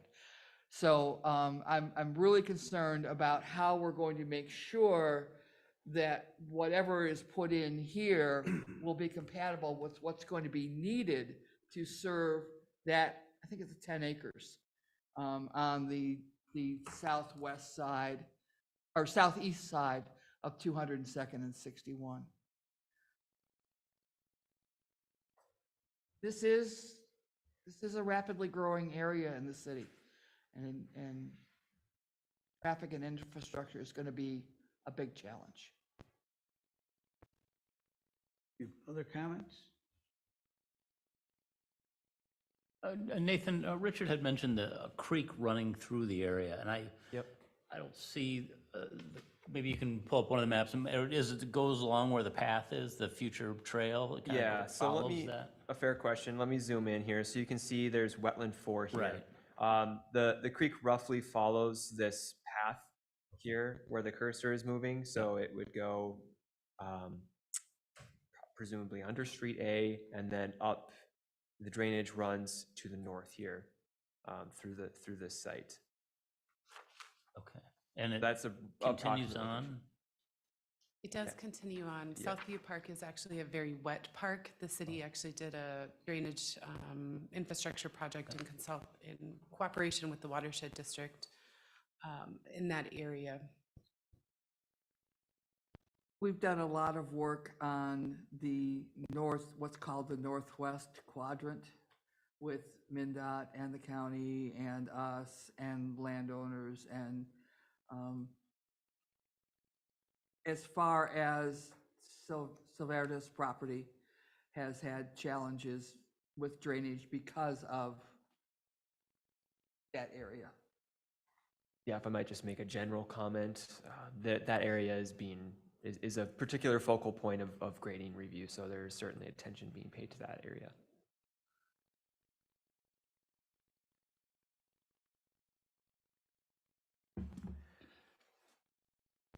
I'll make a motion to table this application until the city gets all of the information that they need. Is there a deadline you need, date-wise? No, I think just tabling consideration is sufficient at the moment. One thing that if you don't mind me just noting for the record, because the Planning Commission won't have additional notifications of when this will be coming back, I'll have my business card on the table for anybody who wants it that doesn't already have it. Send me an email. We can put you on the notification list of when this comes back to this body. And we can help kind of facilitate at least that communication with the neighborhood so that they can still continue to be a part of this review process. There's a motion. Second. I'll motion. Been a motion, second. It's a non-debatable motion. All those in favor signify by saying aye. Aye. Opposed? Abstentions.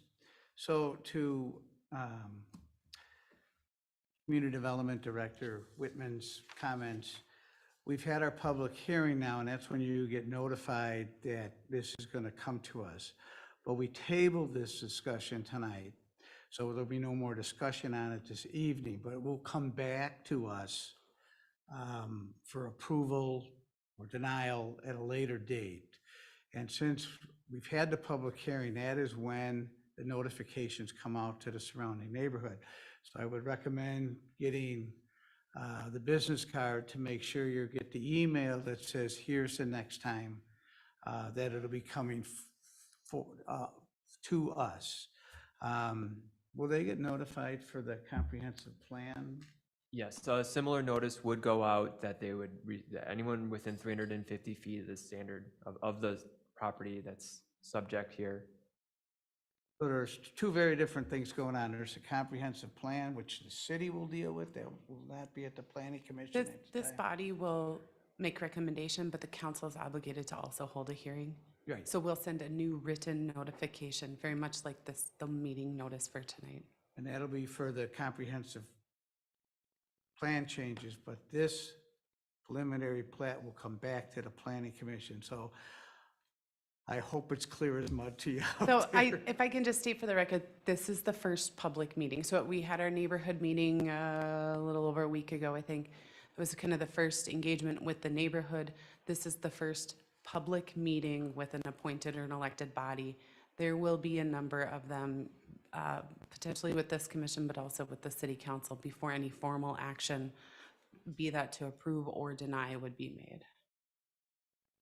Can I also just build on to that one point on process? These applications are going to, we expect, move concurrently together back to the planning commission and then ultimately to the city council, so. Susan? And Chair Gerard, do you think it is fair to say that the MXR discussion that we're going to be having next on our agenda, which will drive the development to the east of Goodview, might be of interest to the folks that are here tonight? It may be of interest. It's a little dry, but you're welcome to stay. You know, we always like when the. You just crushed Debbie. How could you say that? We've been at this for a year and a half. Come on. So we will move to the comprehensive plan code amendments. The city of Forest, let me preempt Abby on this. The city of Forest Lake is being required by the Met Council to increase our density through our comprehensive plan. There we go. In order to increase our sewer.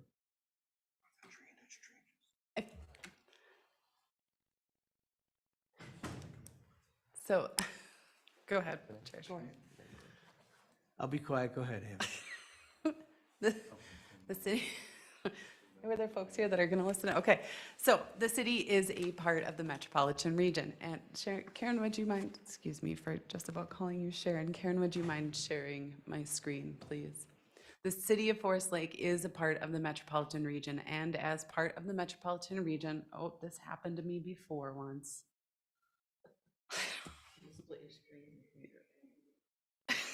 I'm glad I'm not the only one that, for whom technology That is not one- always my friend. That always happens here, and I just don't, give me a second. Right, I always want to be there. It is multiple displays, no.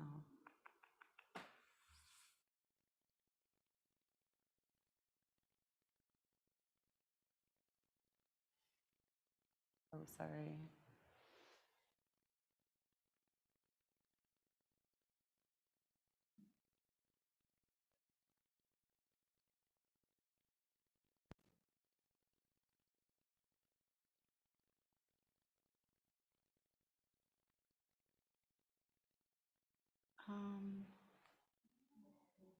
Have you done it before? Yeah, I have.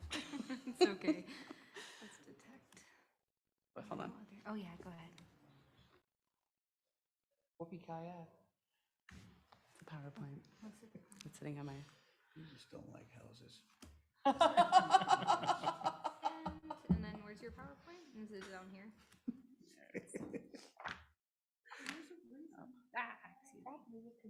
All right, and then if you want to present, you can just do that option. It should. Oh, there we go. None of those properties can be subdivided. Thank you. Because of the covenants and restrictions. Okay, on quick, that. high level for the audience that stuck around. We are a part of the metropolitan region, and as part of the metropolitan region, we have to update our comprehensive plan every 10 years. We update that comprehensive plan, and our comprehensive plan needs to be consistent with the Metropolitan Council's goals. Part of those goals is to meet certain density standards for our community classification as an emerging suburban community. So while yes, we can say that part of this is Met Council requirements, we also adopted these provisions in our comprehensive plan, and we said that we would find ways to increase density specifically by looking at a few different things. Our mixed residential district alteration, as we started with these zoning code changes and just talking about the comp plan for code changes for consistency with comp plan. We've also looked at some agricultural compatible land uses and then review of the Highway 61 mixed use corridor. So as a brief reminder, the areas that we're really looking at is that MXR1 district. And yes, it does encompass a significant portion of the future urbanized residential development. It does not include those areas that are not a part of the urbanized residential areas. So some of that rural residential district or the ag district areas that will not be serviced by sewer and water in the future. It is a very large area within the community, however. So as part of this, we've talked about all the different things about MXR1. So, yeah. Can you tell them what colors we're talking about with the MXR?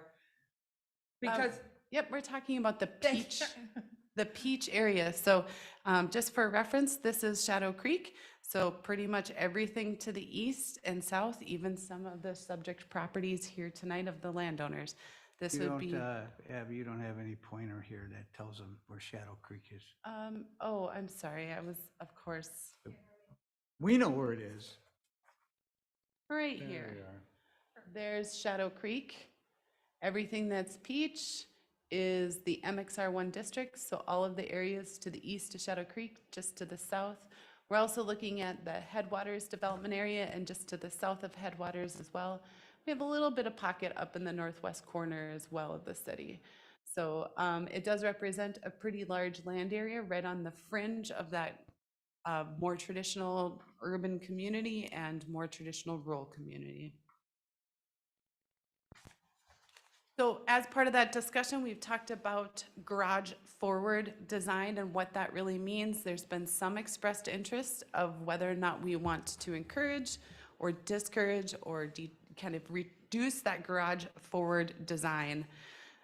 So just as a frame of reference, this is what we kind of mean when we talk about a garage forward design. This is what I would refer to in a former life as a snout house. You've got that big long nose just sticking out there, right?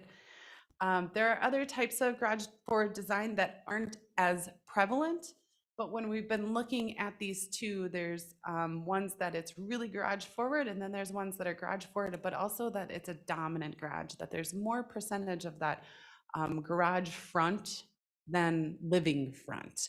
And I've heard there's a desire to at least explore reducing the mass of garages. And two ways to do that is to pull garages back or reduce the amount of frontage that they would have. So one of the things that we talked about at the last meeting were setbacks and allowing a house to be 25 feet, but requiring your garage to be 30 feet. And it was this highlighted area that kind of got a little bit of a, hey, let's explore that a little bit. Staff had thrown in that the garage would need to be 6 feet behind the front line of the house.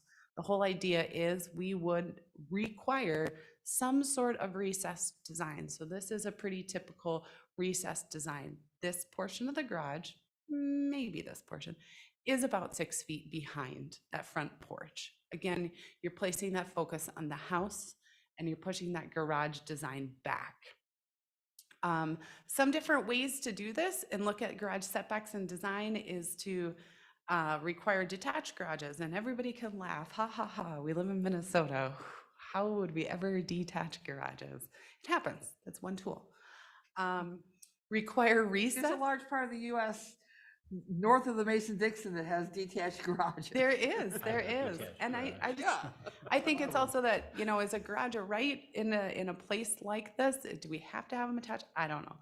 Requiring them recessed, limiting the front facade percentage and the condition, if they're gonna be garage design forward, conditioning them in certain ways. So again, that recess requirement here is one that's that kind of almost 6 foot. The garage is back behind the front line of the porch. This one doesn't have any sort of requirement that the garage is less than the living space, whereas this one allows for the garage in front, or maybe it's in line with, but there's a limited mass area there. That frontage is, there's a percentage of that frontage that is garage. Here's another one where we require the garage to be recessed and that garage space to be limited. So this looks like no greater than 50% of that total front facade. Other options include limiting the amount of forward. So this is just, all we care is that there's a post in front of it. It's not much of a house in front of a garage, where others would say if the garage is going to be in front, it can't be more than maybe 10 feet. And then lastly, another option is just side-loaded garages. So I'm going to pause just a moment on our fancy snout house and long garage thing to say, is this really a thing for us? Do we want to require that the garages are recessed? Do we want to require that there's a limited percentage of a front facade of garage? I've heard some that say this is important, and I've heard others like, why would we care? Let's not be so crazy. Thoughts? I would prefer limiting how far that garage sticks out. I mean, if we 5-6 feet, I'm okay with that. The one you show is a perfect example of what I would want to avoid. The one on the left there, that green one. But the one on the right, I mean, that probably sits proud of the house, I don't know, 5-6 feet. It's a lot of garage out there. I think the architecture around the garage makes a big difference. Having the brick, having the windows, can do a lot. You again look back at that house on the left, the green one, and it's very, very ordinary architecturally. So that also detracts from it, I think. My 2 cents is, I would encourage us to have house forward, like we're talking about allowing that at 25 feet and then the garage at 30 feet. And this has got a lot of garage on the right. And what I'm more nervous about is as we get down to these 65-foot wide lots with a 7.5 side, we're down to a 50-foot. It gets pretty tough to get much more garage and some kind of a house. What I don't want to see is a doorway. And you'll see this on the narrower lots and on the lake primarily. They're on a narrower lot. They're trying to get as much garage as they can, and they have no more than a front door. So as we move to these smaller lots and we have sidewalks out there, we're expecting people to be walking up and down these trails and these sidewalks, and it just looks more neighborhoodish when you have a design, I think, that has house forward or a lot closer to the front of the garage versus on the left where it looks like just about the entire garage is forward of the house. I would have trouble finding the front door on that house. On this one here? Yeah. But have sidewalks. Commissioner Kubal, did you have any thoughts? Well, I'm actually, I'm sensitive to that concern, but I still think if people didn't like these kind of houses, they wouldn't move in those kind of neighborhoods. And so curb appeal is kind of in the beholder and what they're looking for and how they want to use their property and get the most value out of it. Now, to me, the difference in these two is still they're both garage forward. The one on the right looks better, but I also think that that one would be more costly to actually build and might price somebody out of a home of a similar nature just by all the fancy bells and whistles that give it a little bit more curb appeal. So, you know, I spent a lot of time in neighborhoods where homes looked cookie cutter, and at first it really drove me crazy. Where's the individuality of every home? But the longer I lived there, the more accustomed I became to that, and the OCD in me then decided I liked it better. So I'm not so sure. I think we need to have setbacks and things like that, but I don't know if maybe we can have different, I don't want to say different standards, but I think that builders will build things that people want to buy, and people will move into homes that fit how they view the world, or how they view their homes and their neighborhoods. So I don't know if that's something we should kind of necessarily say, we need to have it this way. That's just my 2 cents. And I'm not as fixated on garage forward or otherwise. My fixation is on the smaller lots and the smaller setbacks. But our developer told us he's gonna build every house on the same footprint. Every house in those divisions that they control, east of Goodview, will have exactly the same footprint, because that's their, it's sort of like stamping out lots and lots of, I don't wanna say cookies. Just, you just stamp this out and nobody has to think about it, because you save a lot of money by having everything standard. Everything that you buy is cut to the same length. You have the same amount of concrete of cement to buy, the whole 9 yards. So my concern is more making sure that there's room between houses for people to have some space, to have a garden on the side of the house. I've been talking to a lot of folks who are saying to me, I really need to put something next to my house, but there's no sun in there because they're too close together. 3-story house, 3-story, 2.5-story house. Small area, you really don't get sun. Yeah, but depending on what side of the street you're on, you might need 100 feet for doing the gardening. Right. And that's not practical either. You would, if you really want to do that, you're going to buy your house with the sun, and think about all those things when you buy it. So, I understand that too. They don't think about that. No, it's not until after the fact, but. So if I don't, just as a quick thing, I don't hear a majority that was really concerned about garage forward design. Right now, the setback for a house would be 25 feet. The setback for a house or garage would be 30. That does not preclude a property owner or a builder from building an entire house 30 feet back with a ranch style.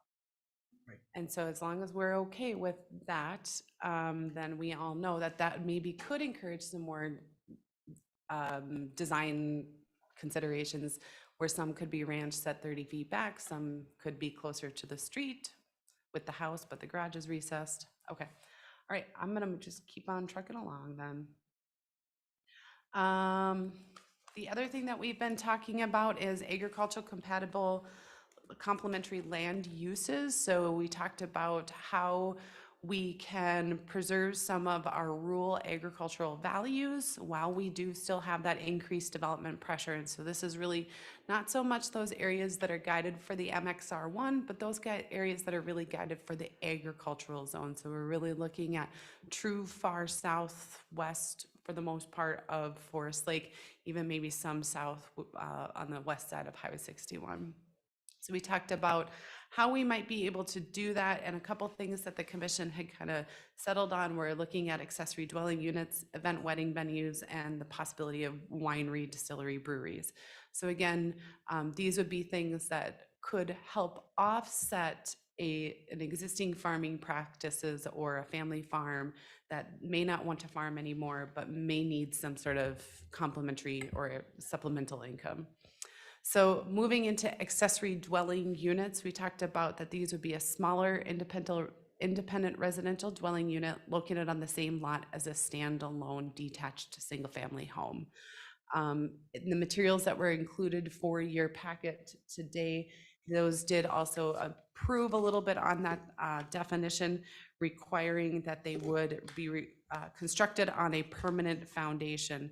Again, that would kind of get us away from that question of, can Ma stay in the RV in the back? This is really just one of those, we are building, for lack of a different phrase, tinier homes, maybe not tiny homes, but smaller homes that would be complementary to that single family residential use.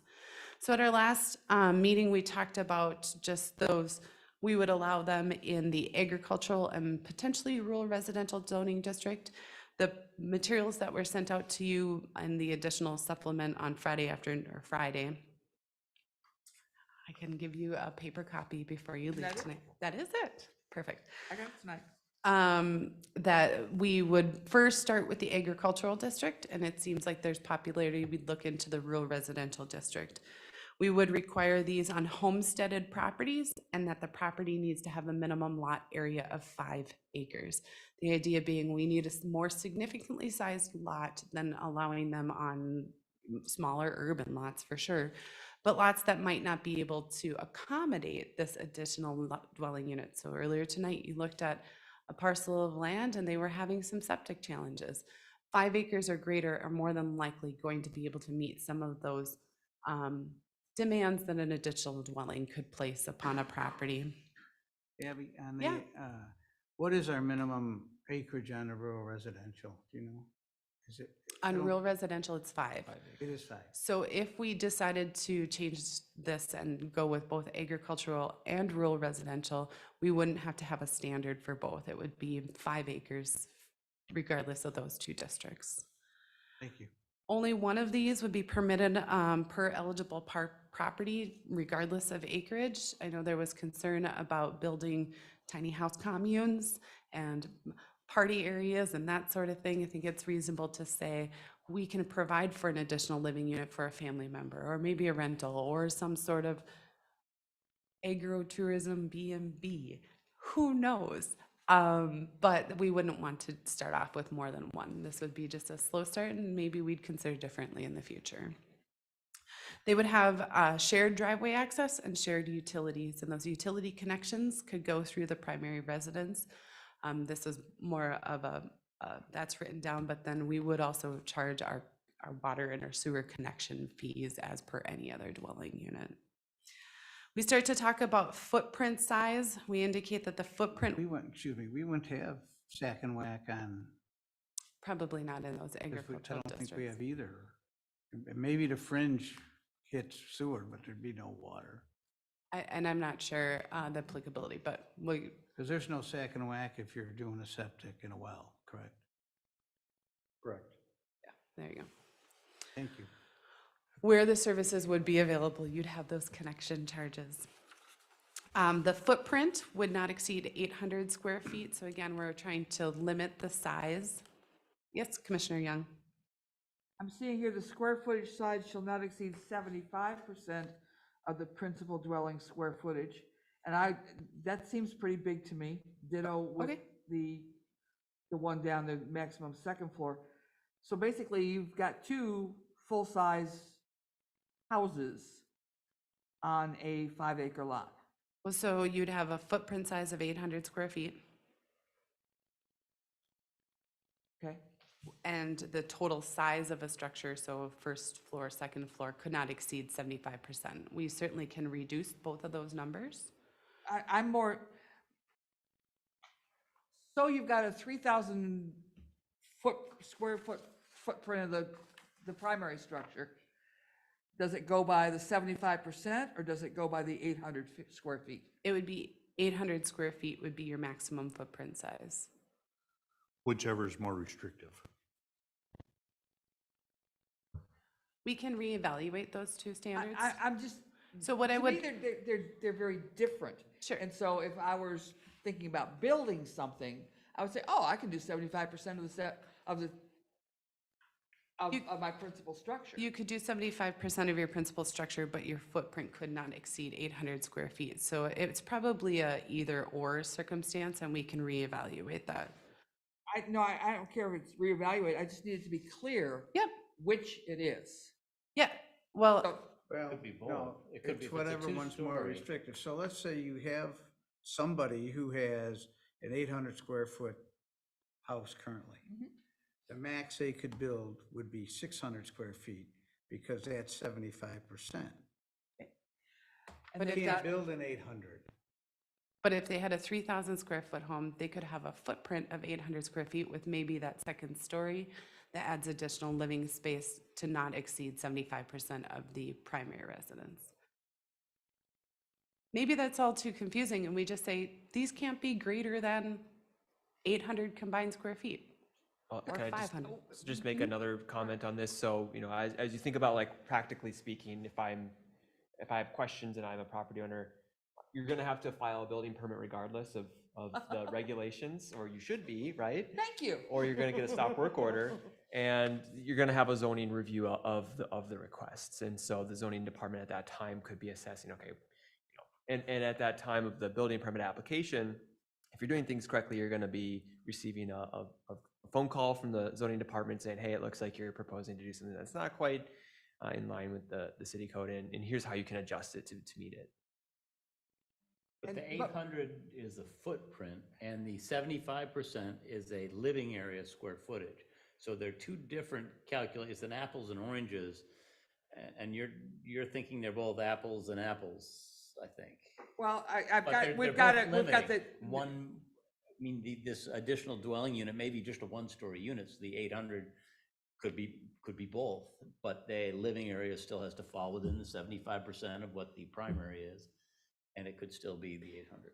And maybe what that is that we need to redefine against square footage, footprint, and living area and footprint. because to me, as I read this, I can have I can have my principal dwelling, I'm just gonna say 3,000 square feet, and I'm coming down here, and the square footage of my accessory has to be 75% of that, Maybe. maybe, all right? And then maybe what you need to say is 75% not to exceed 800 square feet, so that I know. I can reevaluate how, this isn't the last time.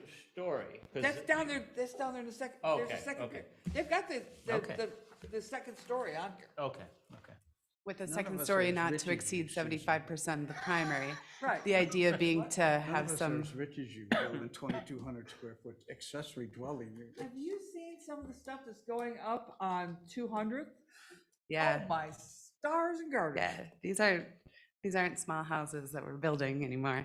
I'll tell you those bullet points regarding the 75% for total, 75% first floor and the 800 square feet. We'll reevaluate those to see what some of the industry standards. I just want it to be clear if it's either or Yeah. both, or Sure. it was confuzzling. Is 75% of a principal dwelling, so if you had a 3,000 square foot structure, would we want to see a 2,000 square foot accessory dwelling? No, Because my first question was, boy, 75% sounds really high. Great. Sometimes I add these things in just to see if you're paying attention. Oh, I'm happy. I'm crushed. All right, parking. Provided they have parking for the single family dwelling, they would not be required to provide additional parking. Again, we're looking at 5-acre parcels. There's parking. There's parking most places on these. Commissioner Young, do you have comment about that? I think that there's parking, but is it hard surface parking? And in our code, parking is hard surface parking. It's not south lawn. It's not, hardscape and agriculture though, right? And that's the thing, I can double check. So, yeah, the surfacing requirement is more relaxed in the agricultural district.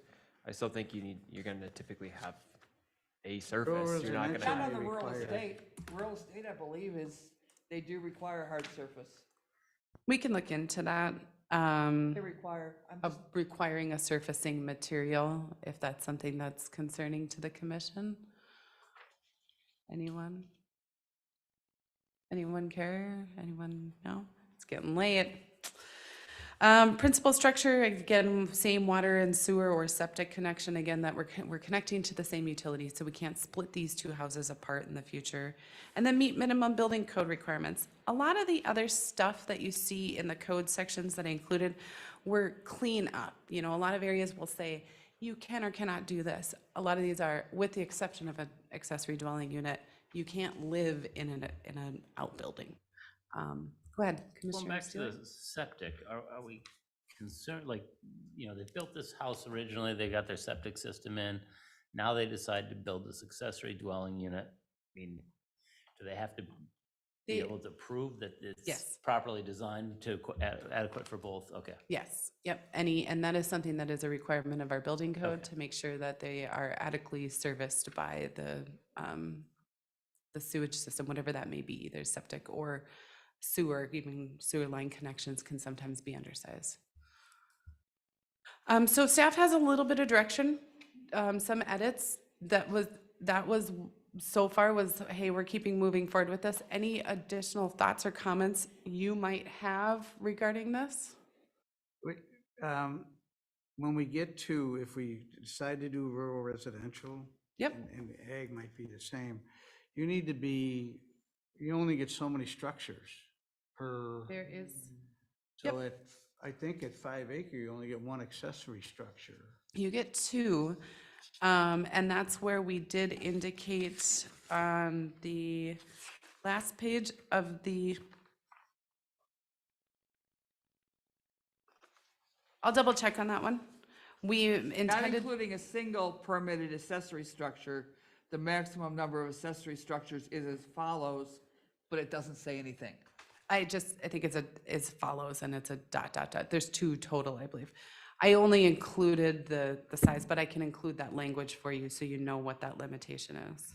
So it's a single family then only allows one accessory?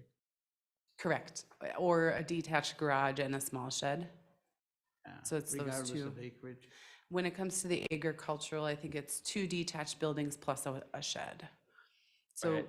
this would allow, Under 20 acres, but at 20 acres, it's kind of. yeah, there's acreage Yeah, yeah. limitations. This would, Rural residential allows 2 at 5?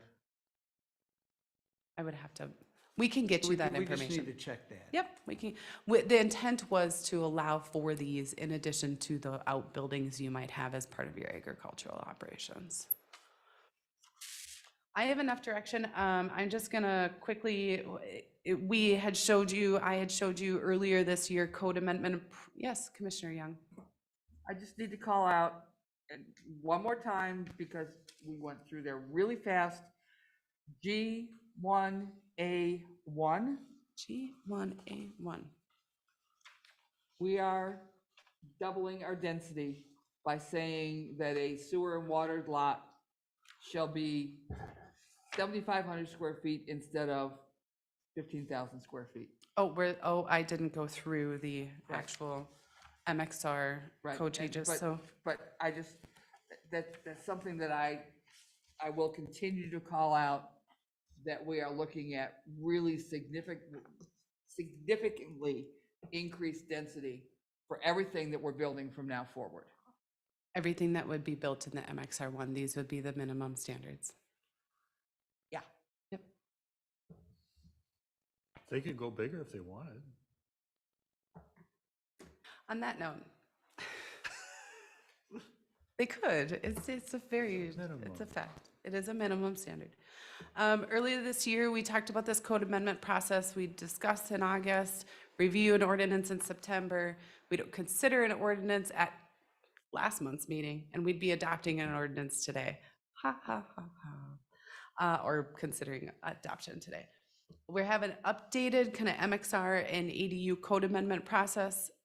It was staff's hope that we'd have ordinance for consideration for you at your next meeting. You're going to hear my staff comments that we have a lot of other things in store for you at the next meeting. And so it's likely that the ordinance formal public hearings would be in January. And then additional code amendment, we'd be looking at agricultural amendment.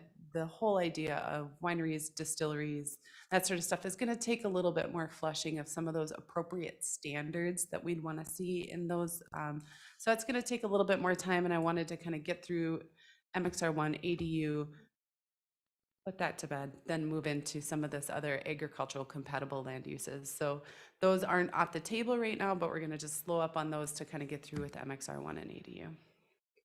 On Yes. your chart you got now. Yeah. The agricultural amendment discussion is September through December of '22. I just didn't Ordinance change review, I think you mean January of '23. 23 for the rest of that arrow going forward, yes. Okay. Yeah. Clarifying, because I'm She's kind of really stupid good. on this stuff. That's all I have for you. I have enough direction to move forward. All right. We'll move to our other section. Before we start down the line with everyone, I was approached by city that there is an awful lot of items on the December meeting. 9 is the There's an anticipation of, we believe there could be 9 private person thought, applications. would it be possible for us to have a second meeting with the first meeting being the December 7th, the 7th, first the first? Wednesday of the So we month. would meet the first and second Wednesday in December. That would try to keep us out of kind of that holiday, once we get to the 21st, we're getting into that week right before Christmas that people tend to. Are we running up against the 60-day rule? Is that why you've got so much in this, on No. that December meeting? These are all new applications we anticipate will be submitted by Monday's deadline.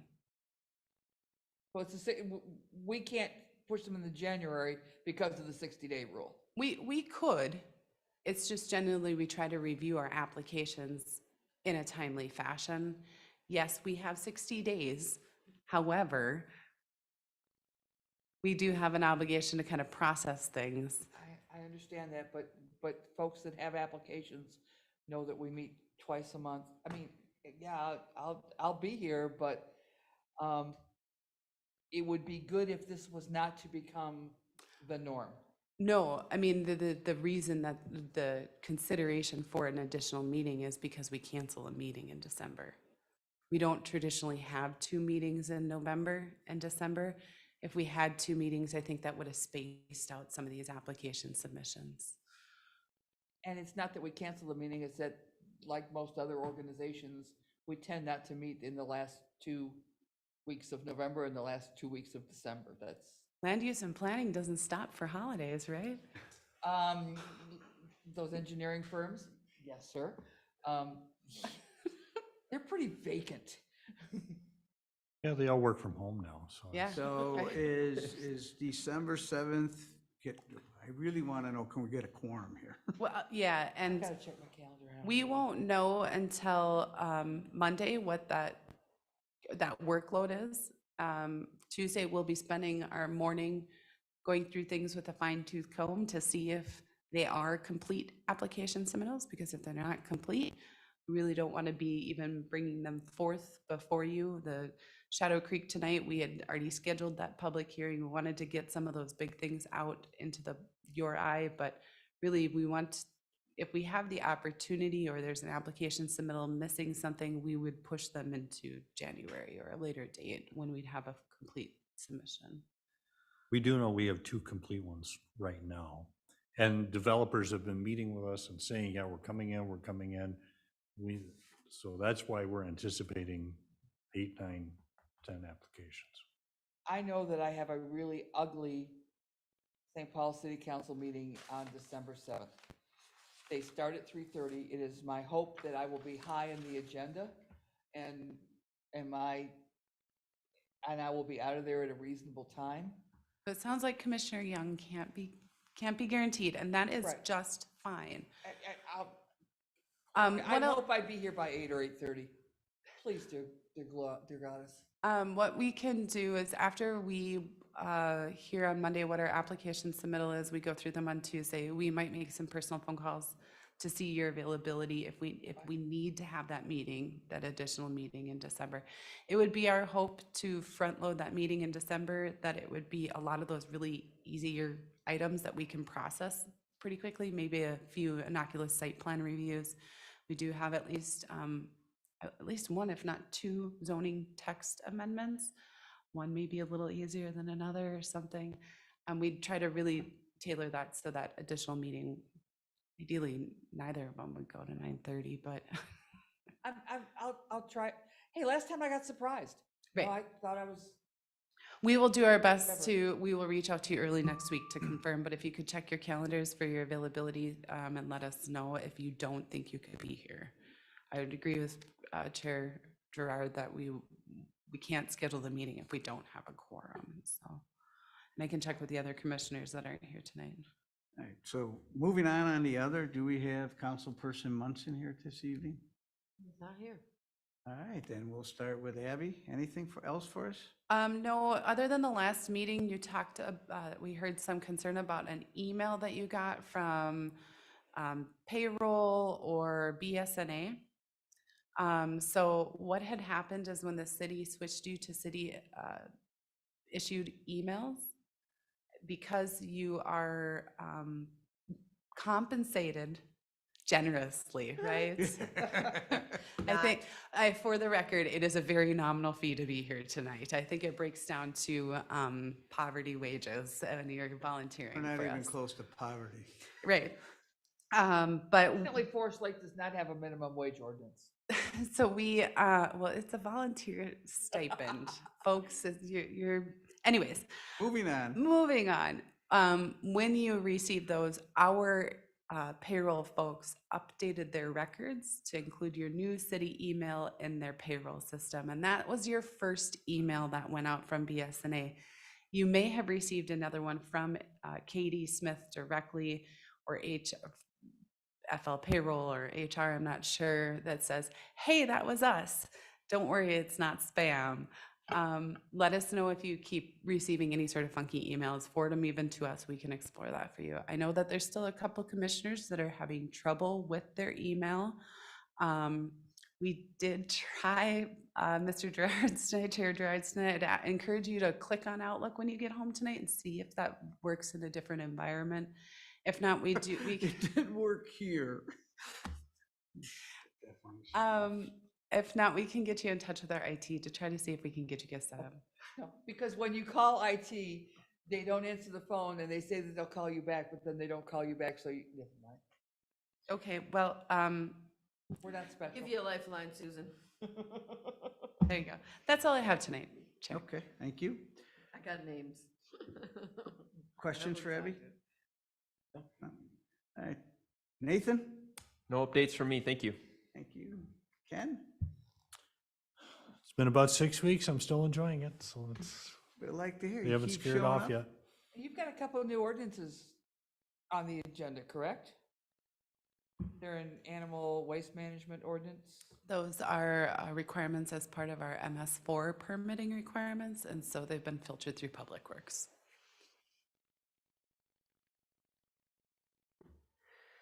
Karen?